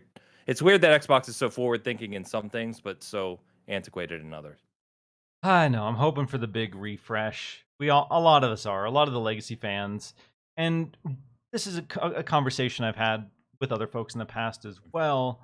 But I also kind of wonder if deep down Xbox is looking at the success of platforms like Switch, for example, but they don't have any of that. They don't have any of that, and people just don't care. So maybe there's some sort of metric that shows like only a small percentage of the user base engages with it, and so therefore for them it's not a huge priority. And again, as part of that vocal, I guess, minority, maybe. Again, I don't have the data to say whether or not that is the Right. reality, but if we are a vocal minority of legacy Xbox fans, it is still a bummer that they aren't leaning into that in some ways, because I can't imagine the percentage is drastically higher on PlayStation, and they are leaning into it, as like really Hmm. leaning into it. So I don't know. It just Well, bums me out. and to your point, maybe this is going to be a controversial statement, but Oh, Xbox doesn't have the benefit of being lackadaisical on those fronts like Nintendo can, right? Nintendo's audience is drastically different in how they view the company than Xbox. yeah. You put out And a Nintendo, Nintendo banger once a year, people are good. People are they're done. stoked. Yeah, they're Yeah. good. They're good. That's it. And that's a completely different thing. So they don't have Xbox doesn't have that leeway. They've always been the gaming company, and why I love them is they've always been that gaming company that does put that foot forward with technology, right? And does move things forward and does try new things. And that's what I love about them. That's what got me to love them over the past 20 years. So and they're still doing that. Don't get me wrong. They're doing that in countless ways. But this is just one of those aspects that's overlooked, I think. Yeah, I guess one more final point on this. For me, gaming is a very social thing. It's always been a very social thing, and quite frankly, that is the reason that I gravitated towards the Xbox, like the original Xbox and into Xbox 360. The emphasis on social gaming, that was the reason that I was so excited about that platform. And so again, as someone who was sold on the platform for those reasons initially, I am a little disappointed in how that has been pushed to the side in favor of other things. And again, they've had platform problems, they've had game problems, they've had hardware problems. There have been a lot of problems on the Xbox side in recent years that they've worked adamantly to correct. And we can't really downplay what they've done in a lot of regards, but the social side of things in this current state is lacking. Yeah. Yep. Let me make sure I'm all caught up on super chats here. Okay, Hardgeet says, for some reason, super chat won't go through with the word good spelled with O's instead of Z. Okay, YouTube, what is going on?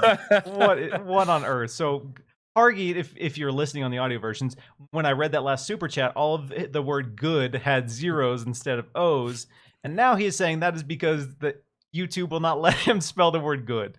YouTube's like, positive energy on my platform? No, nuh-uh. You can write bad 500,000 times in one super chat, but if you write the word good once, I'm shutting it down. Oh my goodness. Google. That's comedy. The algorithm at its best. Oh, yeah. Yes, the algorithm. I love it. Okay, anyway, before I go on a rant about society as a whole, let's talk about a tweet, actually. A tweet that I had just for fun yesterday. And I'm curious to see where you stand before we talk about the great game of the year debate. Okay, let's hear it. About a month and a half ago, the internet was saying 2022 has no games. There's nothing to play. It's a super slow year for games. Now I'm looking at the calendar and I'm thinking there might be too many games to play. There's like, it went from like, I don't know what to play to, oh my God, I don't know how I'm going to play all of these games. So I took to Twitter and I said, if you're only playing 4 games, day one this year, what are those 4 games? So Ains, I saw you in the thread. So for the people listening, or the people commenting, if you're only playing 4 games this year on day one, what are they? Now I got to try and remember. I mean, for sure, my big 2 now are God of War Ragnarok and Callisto Protocol. Let me talk to you about a game called Callisto Protocol, Miles. Mama. Come on, man. I'm so pumped for that game. So those 2 are, I would say, by far and away the biggest. And then Plague Tale Requiem, I'm pumped for. And shockingly, because I rarely ever turn on my Switch, like ever. But I am pumped for Mario and Rabbids Sparks of Hope as well. That soundtrack, dude. 3 of the greatest composers of all time on the track, dude. There's some ridiculous talent behind that game. And they really look to have expanded the scope of what that game is beyond the first one, too. And the first one was already good. So, yeah, man, it's nice to be excited for a game coming to the Switch. That doesn't happen for me very often. But I am pumped for that. And there's a lot of other games I'm looking forward to playing too. But I'd say those are the big 4. What about you? Yeah, it's tough because I have a running calendar right now of the games I'm prioritizing. Because working on games coverage, you gotta have a good scope of what's coming out, when it's coming out, and there's only so much time in a day, y'all. I'm sorry. As much as I want to play every game, I just can't. So I'm in the process of prioritizing games. So that's what got me thinking about this, and it's tough. This is not an easy 4, and there are so many more games I will be playing day one without question. But if I'm only picking 4, Pokemon, y'all. Pokemon Scarlet and Violet. Let's go. First open world Pokemon. First Pokemon game with online co-op. Let's get it. Second, my Switch is getting a lot of love this year. I gotta say, it's been a stacked year for Switch. Live Alive, which is a basically HD 2D remake of this obscure Japanese RPG from the creator of Final Fantasy VI. and it basically had never come stateside, and they're doing this big blowout remaster. Super excited to try that because I never played it. I've heard great Me things neither. about it. That's It's on one my of those list too. games of like, if you are a legacy JRPG fan, you need to play this game kind of title. So really excited for that. Yeah, man. Callisto Protocol as well. Hell Right yeah, there with come you, on. dude. No question at all. Day one, Callisto Protocol. Let's go. Yeah, And then I'm my pumped. last one, High on Life. I was Yes. so delighted by that showing. It looks Yeah. so weird. The cast, the amazing voice cast, Justin Roiland. I've played some of his other games and they're silly, they're goofy, but this looks like the biggest, boldest idea that they've had, and I'm excited to see how that plays out. Captivated by that world. Like, I'm firmly in the camp that the more games I play, the weirder I want games to be. And so when I see something like High on Life, I'm like, oh yeah, all right, let's go. Let's get weird with it. So that's another man. one that's high on my list. Yeah, that one looks great. Like I said, there's quite a few more. I think. I mean, I'm excited for the Modern Warfare 2 reboot. Oh yeah. Just because I'm not a big Call of Duty guy, but a lot of memories of Modern Warfare 2, both the campaign and multiplayer. And remember that they're doing the whole Warzone 2.0 thing in coordination with that too. So if you are a Call of Duty fan, it should be a huge fall for Call of Duty. There's a lot of other like indie games coming too, like that are coming out. Like Cult of the Lamb. Oh Some, yeah. yeah, Cult like of the Lamb looks so good. it looks awesome. And then Persona 5 was an amazing game. And I bought Royal on the PS4, never went back and played it. So that coming to Game Pass was big for me too. I want to go back and play that. Again, like you said, too much time. I don't know where I'm going to get the time to play all these games. October's looking scary, dude. Oh, there's so much. Like, I want Let to me ask. Sorry, Go I ahead. didn't mean to interrupt you. I was just gonna say I want to play Star Ocean as well, and that's another October slapper. Another one coming out. And then, what do you think about this Avatar game? Oh yeah, you know what?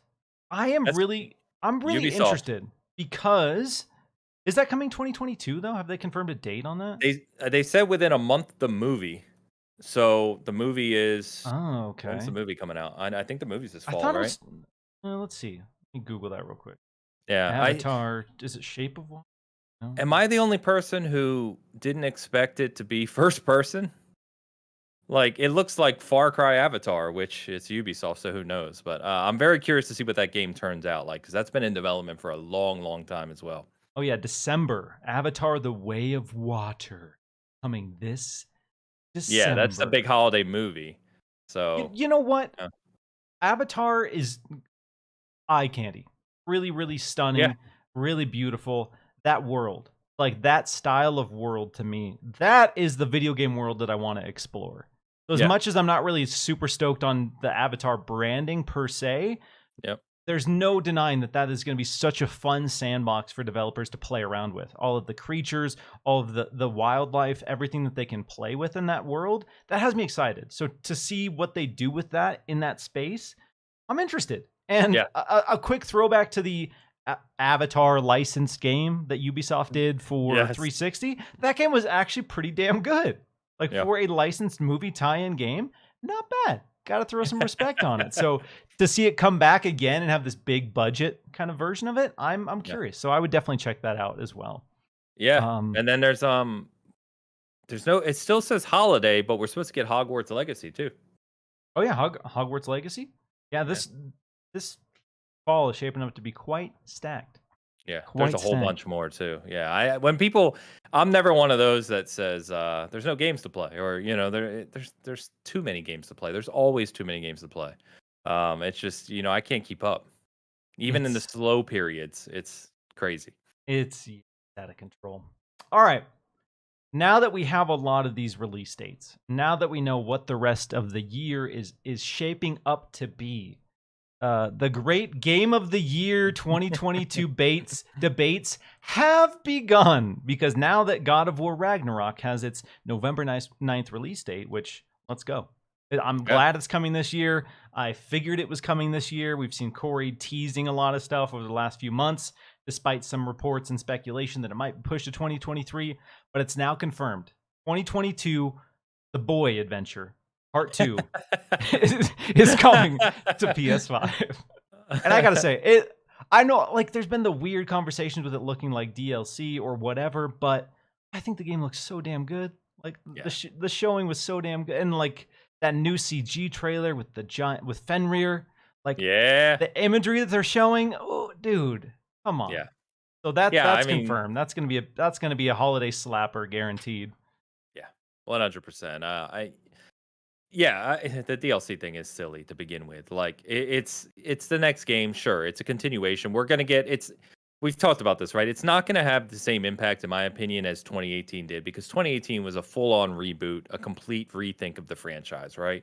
And it is a continuation of that style of game, with probably the same engine, same optimization they did for the PS5 version of the current 2018 God of War. Mhm. But no, come on. If you're doubting that this game is going to be something special, you're fooling yourself. This game's going to be special. Yeah, there's a reason so many folks are excited because Yeah. as much as I loved God of War 3 for how just ridiculously over the top it was and how gory and brutal it was really interesting and quite frankly refreshing to see them come back to that IP that has been associated with just the most relentless man action that you can comprehend and kind of reimagine it, add some nuance to it, add some compelling storytelling, add some worthwhile characters to it. So yeah, that's definitely going to be huge. But with all of that comes the need for these games to be game of the year. We saw it with Starfield when that got its release date. A lot of the people on the Xbox side were like, Starfield Game of the Year 2022, bro. And now it's not even coming 2022. And now, Yep. without fail, a lot of the PlayStation folks, God of War, baby, Game of the Year 2022. No question, son. And it's a little annoying. Of course. And I want to get your thoughts because Elden Ring right now, for a lot of people, I think has been the front runner for Game of the Year. You and Yep. I both shared a lot of glowing praise for Elden Ring. So Yep. what I want to know, because you listed God of War Ragnarok as one of the 4 games guaranteed you're playing day one. I will Yep. also be playing it day one. What does God of War need to do for you for it to usurp the Elden Ring throne? I honestly, I talked about this with some friends the other day. I don't think it can for me, because goes back to what we just said. It is a continuation of a story we know, right? In a world we know, and I think it's going to be incredible. I think it's going to be amazing. I think it's going to be one of the highest rated games of the year, maybe all time. Who knows? But I think because it's familiar, and because we know the structure of what that game is, I just don't think it's going to take that kind of revolutionary step forward for the industry like Elden Ring did. Elden Ring was a complete game changer.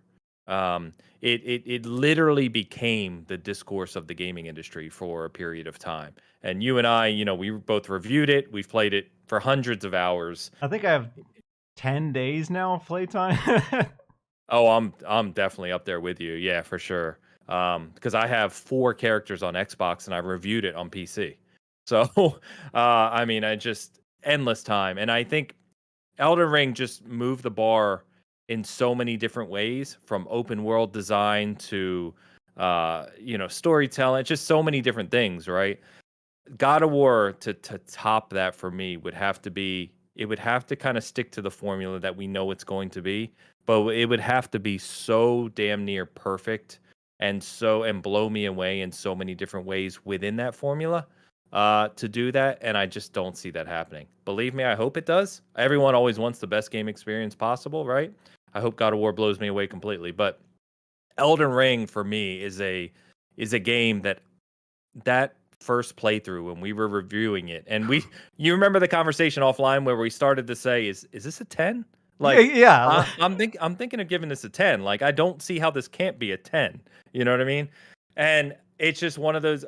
I've only had a few experiences in nearly 40 years of gaming now, where I can just reflect on them and think that was revolutionary to me. It just completely different from anything I could have imagined. Elden Ring is one of those, and I just don't see. I don't see how God of War tops that. And let's not forget, outside of my own personal opinion, nowadays in today's environment for a game on release, initial release, to get a Metacritic score of 96 is almost unheard of. I mean, it basically got 10s across the board. That goes back to like the simpler times in gaming where Ocarina of Time, for example, got like a 97 or whatever, because there's it was innovative and there weren't a lot of games to play, and there weren't a lot of like. Nowadays, the competition's fierce. Yeah, and there were 15 outlets. You know what I mean? It was like now, there's so many different outlets. There's so many outlets that are just Xbox or just PlayStation, and so you get bias creeps in, as we all know. But for Elden Ring to just be so dominant across the board, and it's already going to be one of the best-selling games of all time. I mean, it's revolutionary in many ways. I know I could talk about Elden Ring forever, as you know. So I just don't think. I don't care what comes out. I don't think anything's topping Elden Ring this year.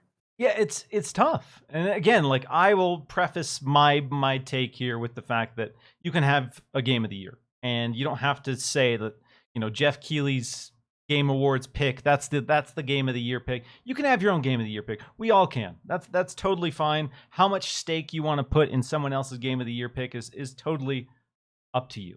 You decide how much value that has at the end of the day. But I've been saying, like, similar to you, I can't fathom a game coming out this year, even when Starfield was on the table, even when God of War Ragnarok, I mean, that's still on the table. I couldn't fathom a game that was going to come out and have that impact that Elden Ring had. And again, I want that. There's no greater feeling in the world to play a game and have it completely subvert and exceed all of your expectations. No better feeling in the world. Like, there's nothing more exciting than playing a game that completely blows you away and enraptures you. And so, yeah, I want that. I want that every single game I play. I want it to somehow surprise me and blow my mind. So going into Elden Ring, I had high expectations. I was familiar with From Software's work. I was not expecting that game to be what it was in terms of scope, in terms of everything. What that game delivered was absolutely ridiculous. Again, like you said, it completely reinvented what an open world RPG is in a way that we haven't really seen in a long time. And that is powerful. That is important.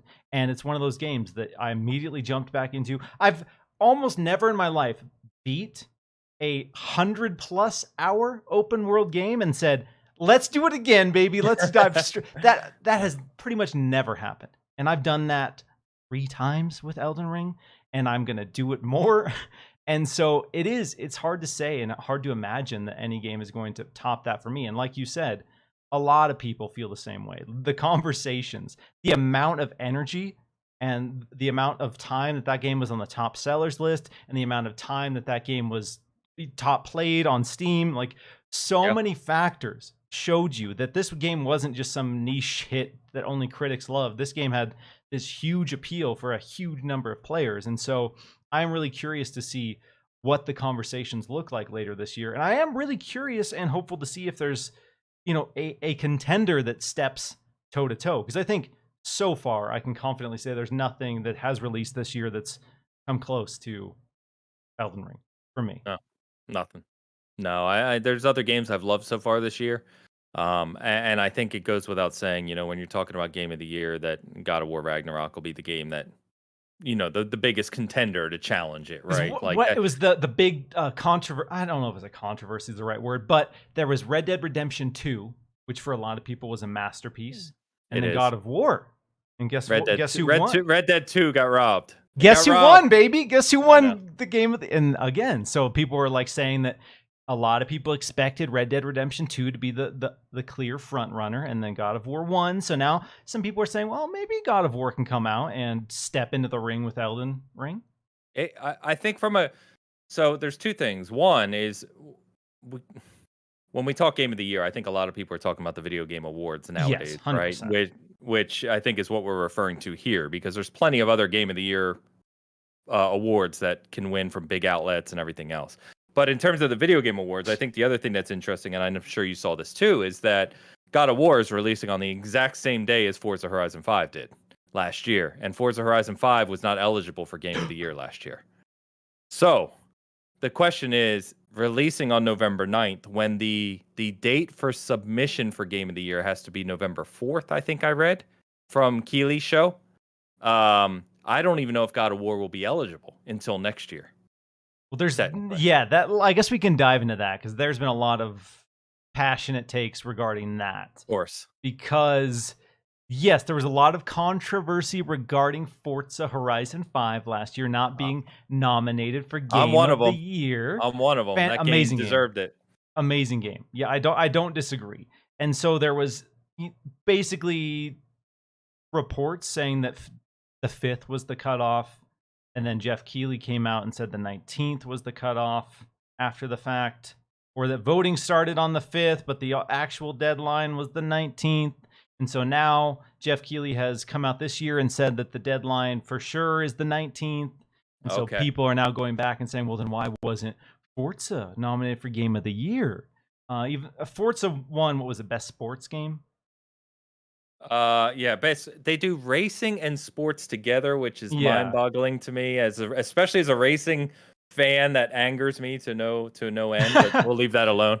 Yeah, so racing and sports, Forza won that by a line. That wasn't even a competition, really. Like Forza dominated that one, won that one. So Jeff Keighley saying, well, it did win something. And so again, I don't have all the insights as to how the panels were. I have talked to a couple people who have been involved with the process and have gotten some insights to it, but I don't have all the details on how the voting comes down. But it sounded like with Forza, like not everyone in the panel played it enough to say it was definitively Game of the Year, is from my understanding. Something like that, yeah. Even though it was the highest rated Game of the Year. But whatever. A lot of the people on the panel didn't finish Forza Horizon 5 or whatever, or something to that effect, which made it so a lot of people didn't feel comfortable nominating it for a Game of the Year. Yeah. Again, I don't want to dive too deep into that hole because I know there's a lot of assumptions being made about how it all works and bias and all of that. And Jeff Keighley hates Xbox and loves PlayStation, so he's built an entire award show around making PlayStation win. I don't really want to get into all of that. Yep. But so let's get back to God of War. Let's say it's eligible, right? Let's assume that. So assuming it's eligible, I do think it can contend with Elden Ring for Game of the Year, even though in my mind, well, we haven't played God of War, so we'll see. But I think the thing about the Game of the Year award for the Video Game Awards in particular is that a game like God of War is more, I would say, accessible. Maybe it's not even the right word, but it's more familiar. Kratos is iconic. It's more in the vein of that third-person action-adventure storytelling game that just kind of gets... I don't know. It's more kind of easy to consume, if that makes sense, than Elden Ring, right? It's gonna tell a story that is direct, and everyone will understand it. Everyone will follow it, and they'll enjoy it. Whereas Elden Ring, for all of the stuff we love about it, it still is a From Software game, right? And it still is technically like Dark Souls 4, kind of, in the sense of there's a lot of stuff. Yeah, there's a lot of stuff in that game that is kind of God, man, I stayed up too late last night. My brain's not working, but it's like as a player, you have to figure that out. You have to invest in that game to get the most out of it, right? God of War is a much more streamlined experience where it's AAA. It's incredible. I've already said kind of the superlatives of God of War, and I love 2018, and I'm sure I'll love Ragnarok. But it's a very different type of game from Elden Ring, and I think the type of game that God of War Ragnarok will be and speaks more to more people who play it than something like Elden Ring. So I guess the question for me is, it's probably, if I had to guess, it's going to come down to, did Elden Ring do enough and kind of change the industry enough to overcome the recency bias and hype and love for God of War as a franchise to beat it out? That's going to be the question. And again, God of War Ragnarok may do stuff we're not expecting and completely blow us away. And if it does that, and that's what a lot of us are hoping for. Because again, I really did not like the whole it looks like DLC conversation, because it's so it's dumb. It's coming from a bad place. That's coming from a place where you just don't want that game to do. And again, like, I don't like those conversations because regardless of the platform, I don't typically want to see any game just do poorly or be received poorly or have people not like it. And I don't think the creators want to spend years of their life putting out a game that nobody wants to play or nobody likes. So again, the DLC point really bothers me, really annoying. But Yes. that being said, I do Agreed. think. All right, let's do this then. How many picks do they typically have for Game of the Year? How many? 6. Six nominees. What do you think are going to be the six Just throwing out some names. What are the 6 nominees for Game of the Year 2022? I'm putting you on the spot. I haven't thought about this as well. So, if you're listening as well in the chat, let us know what you think those titles will be. But 6 titles that are going to be in the Game of the Year 2022 nomination category. Oh boy. They can be ones that haven't come out. Again, this is just we're just guessing here. Let's go. Let's add Plague Tale Requiem. Okay. I'm hoping that slaps. That looks I think that'll be one of them. What about I'm looking through, get some games now. I'm trying to cheat. So God of War, Elden Ring. What's the other highest rated game this year? I don't think this will be up in the Game of the Year because it's a much smaller game, but super highly rated is Rogue Legacy 2. Oh yeah, Rogue Legacy 2 was Inscription this year. That launched earlier this year. Because I don't did. Sorry, I was like, no, you're fine. Yeah. Another one could be Mario and Rabbids. Sparks of Hope could be up for Game of the Year. That could definitely be up there if that gets a lot of love. Yeah, I think that Inscription was last year, probably. Probably on PC. Yeah, October. Yeah, October. Yeah. Might have already won stuff now that I think about it, but. Yeah, I don't think Saints Row. I'm trying to think. Like, Game of the Year is interesting because it's not necessarily about a Metacritic score. It's really because Resident Evil Village had like, I guess, arguably a lower Metacritic score, but that was in the nominees, and I fully agreed with that one. That was one of my favorite games by a lot. Do you think because we have to remember the games from the end of last year as well? Do you think Halo Infinite is in that conversation? You know me, I would like it to be. The campaign was reviewed and received quite well. The game as a whole was received quite well, right? No one's really closer to. I just told you I played 6 hours of Halo yesterday, so I live and breathe Halo. So the problem with the community right now is obviously the content delivery from a multiplayer perspective. So I don't know if that impacts it, but yeah, it was reviewed really well last year from a scoring perspective. But I don't know. We got Xenoblade Chronicles 3 about to come out. That's a very popular franchise. Yes, I was kind of thinking maybe that would get put in there. Yeah, that could be up there. I don't know. I think Hogwarts, if it comes out, will be too late. Callisto is too late because that's December as well. I'm trying to look through to see what else there may be there. I don't think Saints Row is a Game of the Year type game. I don't think. I would love it to just come out and just crush that hard to be like considered that, because I gotta say, like, when Saints Row 1 first hit the scene, I remember looking at that game and being like, what is this weird, cheap Grand Theft Auto ripoff? Yeah. This game looks stupid. And then I played it and I was like, oh my God, this is what I want Grand Theft Auto to be. This game is not taking itself seriously at all. It's leaning into the dumb, over-the-top stuff that we all did in Grand Theft Auto anyway. Grand Theft Auto wanted the heavy narrative. It wanted the intense story. Saints Row said, no, this story's just dumb enough to push things along, and you're just going to be in this world causing chaos. And so that's why I love me some Saints Row. But yeah. What about so let me ask you this, because I know this is a debate among people. Do games like Modern Warfare 2 as a full reboot, and remember Last of Us 1 is being rebooted again. Oh, that's right. That's coming September. Where do you draw the line on those games being eligible for because Resident Evil 2 Remake was eligible. So where do you draw the line on where a reboot or a remake is eligible for a fresh Game of the Year? And let's be real, Resident Evil 2 slapped. That game was deserving of that spot, hands down. So, you're right. Modern Warfare 2, technically more than a remake, it's a retelling. Exactly. So I would say that definitely could qualify if it comes out of the gate and crushes. And then Last of Us Remake, again, that is they're telling us it's being fully remade from the ground up with a new engine, new combat. So I feel like that has to count too. Okay. Right? Because Last of Us 1, as we know, is one of the most cherished games of all time. So that's an interesting wrinkle. Is PlayStation going to have 3 nominees this year? Are they going to have Last of Us Part 1, God of War Ragnarok, and Horizon? And Horizon's another one that's up there. Yeah, I was talking to someone about this the other day. I'm a huge Horizon fan. I've got Horizon merch around my game room, and I was pumped for Forbidden West, and I think Elden Ring killed that game for me. Like, I reviewed Elden Ring, and then I went to play Forbidden West, and I've tried 3 times now to get into that game, and I can't get into it. And I don't know why. I will say I've talked to some other people about this because I thought maybe I was just weird or something was wrong with my brain, but I've talked to some other people about the post Elden Ring blues, and It's real. There was like a real. period of time where like I tried to play a bunch of games after Elden Ring, and I was like, "This is an Elden Ring. This isn't. It's not coming close to those highs. Like it's not.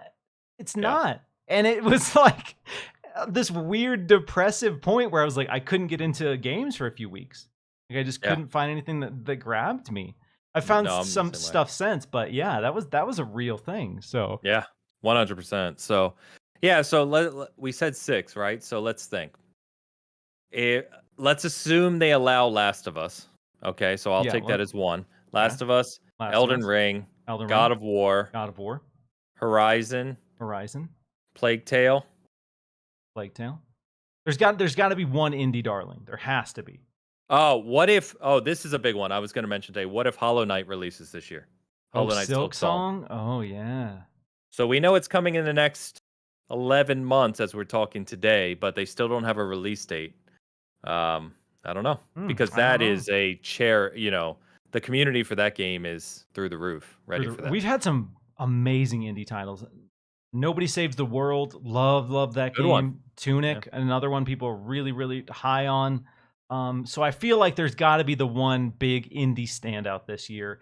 And then again, I know a lot of people on the Xbox camp are kind of downplaying Pentiment, but if that is like an excellent narrative-driven experience that really has a compelling story in the style of Disco Elysium, where even though it's not necessarily that riveting gameplay loop, but has that great story, and we know Josh Sawyer and that team over at Obsidian knows how to write a good story, maybe that's in consideration as well. Yeah, I'd love to see it.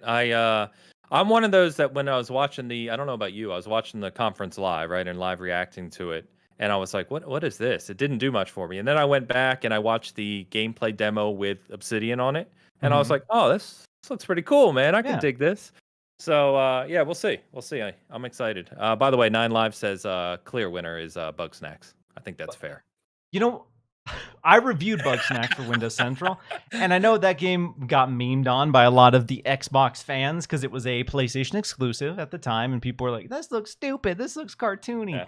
That game slaps, y'all. All right, if you haven't actually given it a fair shake, that game is so good, so silly. It's just wholesome. It's just wholesome, funny, touches on some, social and, identity crisis stuff, and it's nice. It's a nice game. I liked it. All right, I gave it a 4 out of 5, and I'd do it again. Okay, so if you haven't back off of Bug Snacks, if you haven't experienced Bug Snacks, it's on Xbox Game Pass. All right, treat yourself. It was on PlayStation Plus, and it was on Xbox Game Pass. If you have either of those platforms, you should have played it by now. Okay. Oh, we said 5, and then we went to indie. I forgot about Sparks of Hope. I'm telling you. Never count out Mario in being in a Game of the Year conversation if that game's really good.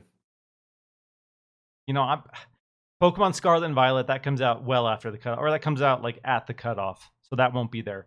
But Pokemon Legends Arceus, that game hit, dude. That game hit in a huge way. You're talking to a guy who I've tried multiple times. I know, and this is Pokemon. I can't do it. Exactly. This is an Xbox show, so a lot of people are like, "Ugh, Pokemon, gross. What are you, a baby?" No. Okay. No. What about Grounded? People in the chat are saying Grounded. I don't think Game of the Year, but I am really excited for it. That's I hope that gets nominated for something. Even without the complete version, I have said it and I'll say it again that is one of my favorite survival games and one of the best survival games that I've played. And I've played thousands and thousands of hours of survival games. Like when Ark came out, my God, I lost so many months of my life to that. So I love that formula. The Grounded world is just so unique, so interesting. My wife and I, we have played through that game so many. Every time there's a major update, we just start over and we play through it again. So when awesome. that hits in September, we're doing it all over again, baby. Let's go. So I would love to see that. I would love for that to hit, especially because it's such a small team working on this really beautiful passion project. Grounded. Don't sleep on it. I know it's not setting the world ablaze, but such a good idea. Such an amazing idea for a video game. Yeah, I know Pomp in the chat is he is a huge proponent of it, and I said as soon as that 1.0 release hits, I'm definitely going in on that game. But yeah, I don't know, man. I think see there we went through there, and by the time we got to the end, we're up to a good 7 or 8 games that could be contenders for a nominated game of the year, right? Exactly. I still think the easiest way to say it is it's Elden Rings to lose. Right Yes. now, there's nothing even. I would bet don't- 5 I don't- Papa John's Papadillas that Elden Ring wins Game of the Year. I would bet. I don't want those, but yeah, I still think Oh, I still cool. think it'll win. Quick status update. We were making memes about Papa Diaz a few episodes back. Maybe it was with Rand. I forget who we were talking with or where it was, but I was joking about the Papa John's Papa Diaz and how I haven't had them. And I was making it a point to try them. Folks, I've tried the Papa John's Papadilla. Quick aside here. It's disgusting. It ruined my evening. I gotta say, I ate it. It was the meatiest, cheesiest, greasiest thing I've ever eaten in my entire life. And I felt bad for 2 days.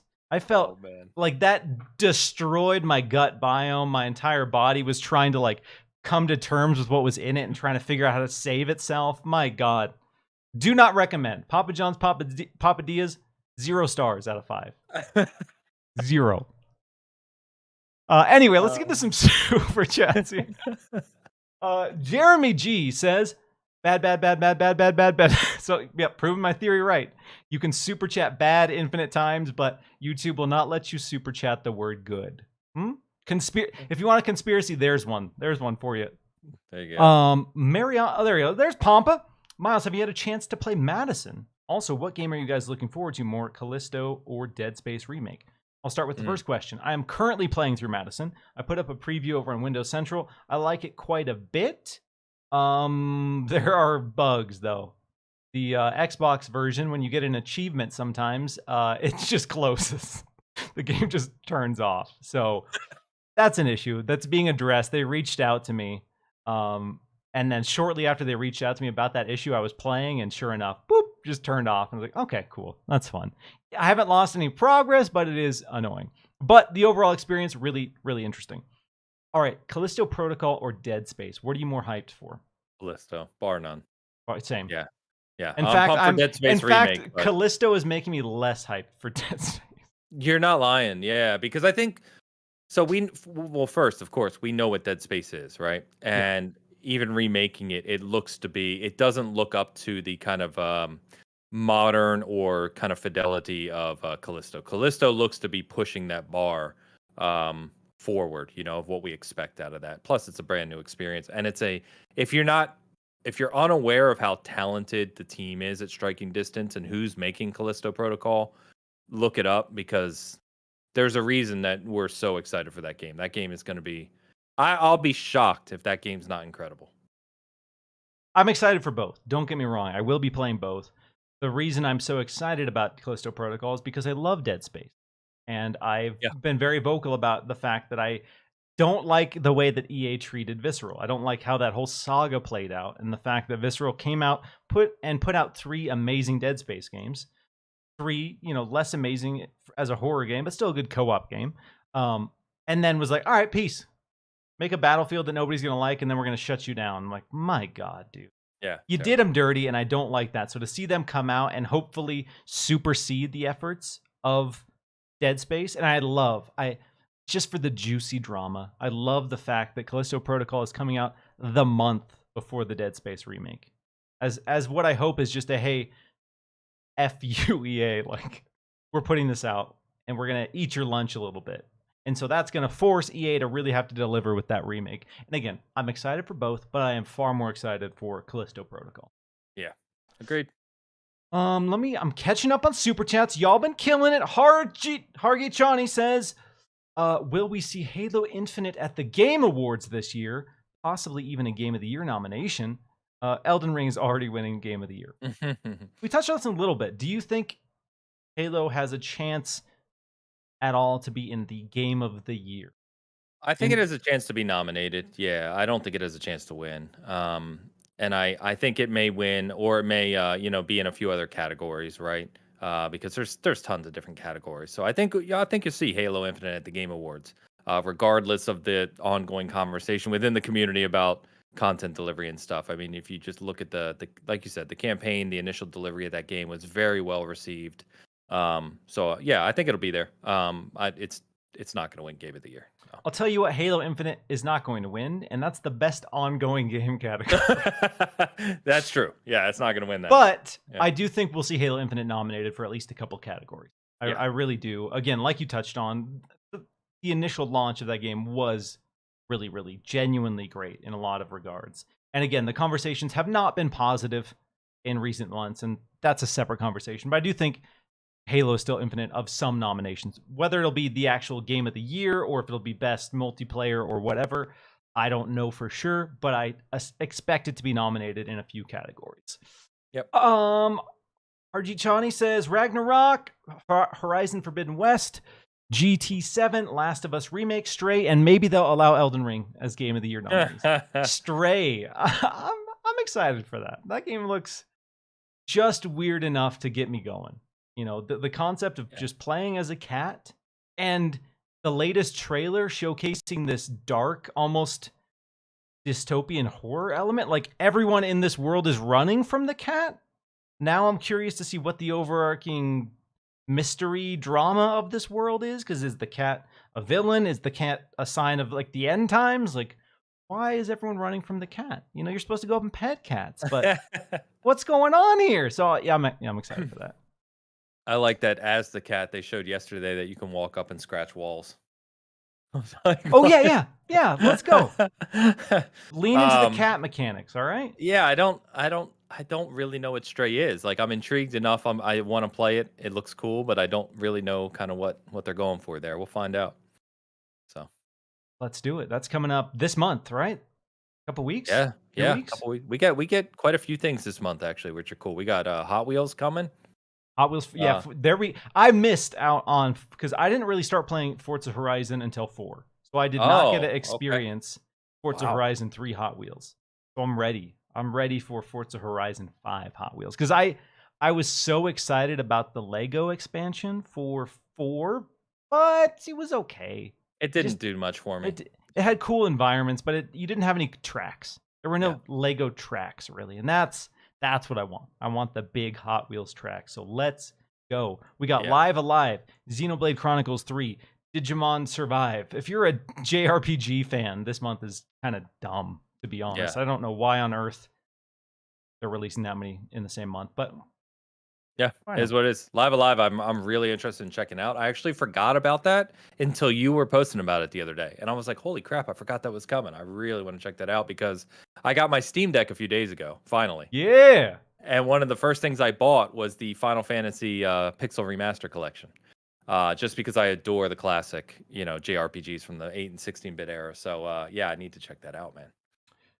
So we dropped a poll in here by request of the audience, if you're watching live, for Game of the Year 2022 between Elden Ring and God of War. It was close. And I know how this chat leans. But yeah, we're at 91% with Elden Ring and 9% saying God of War. So we'll see. Stay tuned. We'll find out. We'll see if we have another Red Dead 2 moment. Like I said, I have 5 Papadillas on the line here. All right, high stakes for me. The one thing I will say, compared to the Red Dead 2 situation, is that despite Red Dead 2's critical acclaim, I think it's an absolute masterpiece. There are people who have complaints with that game, right? In its pacing, in some of the things you do in that game. And I don't think it generated the kind of industry-wide acclaim that Elden Ring has done. So that may be a different situation, but we'll see. By the way, I just want to quickly mention, a few people have mentioned this game and we haven't mentioned it, is Warhammer Darktide, which looks incredible. Pumped for that one, so. I'm a simple man. If you give me a co-op shooter that's in the horror space, I'm playing it. That's it. Yeah. It doesn't really matter what it is, how good it is. I will at least check it out. I liked Vermintide quite a bit because that kind of Yeah. scratched the Left 4 Dead itch, and I'm hoping this is like an evolution of that. Yeah, it looks like it. We'll see. So let's go. Metal Hellslinger is another one. If you Yes. haven't played that demo, go check out that demo right now. God, if you love Doom and you love rhythm games, so good. So good. So many legendary figures from Metal on the soundtrack. Oh, that game. I played that demo for I think like an hour and a half. I played that demo really? for a long time. It's really Long short time. too. Right? Yeah, it's really short. It's a few minutes long. So I was just in the groove, just replaying it, doing the boss fight, getting that 16 times combo. Then the vocals kick in. Then you're just vibing to the track. Oh, it's good. Oh, it's so good. All right, Ains, I think that's going to do it. I think that's going to do it for this week's episode of Xbox Chaturdays. Huge shout out to everyone who tuned in live. If you dug the show, hit the like button. If you are listening on audio services and you enjoyed the show, leave us a positive review if you wouldn't mind. Ains, for the amazing people joining us, let them know one more time where they can get a hold of you. Yeah, man. Thanks so much, man. Always love hanging out with you. Fun conversation. Thank you, chat, for chilling with us today. You can find me on Twitter, Porsche Power, or just look up Ains. There's not many people with my name. I'm easy to find.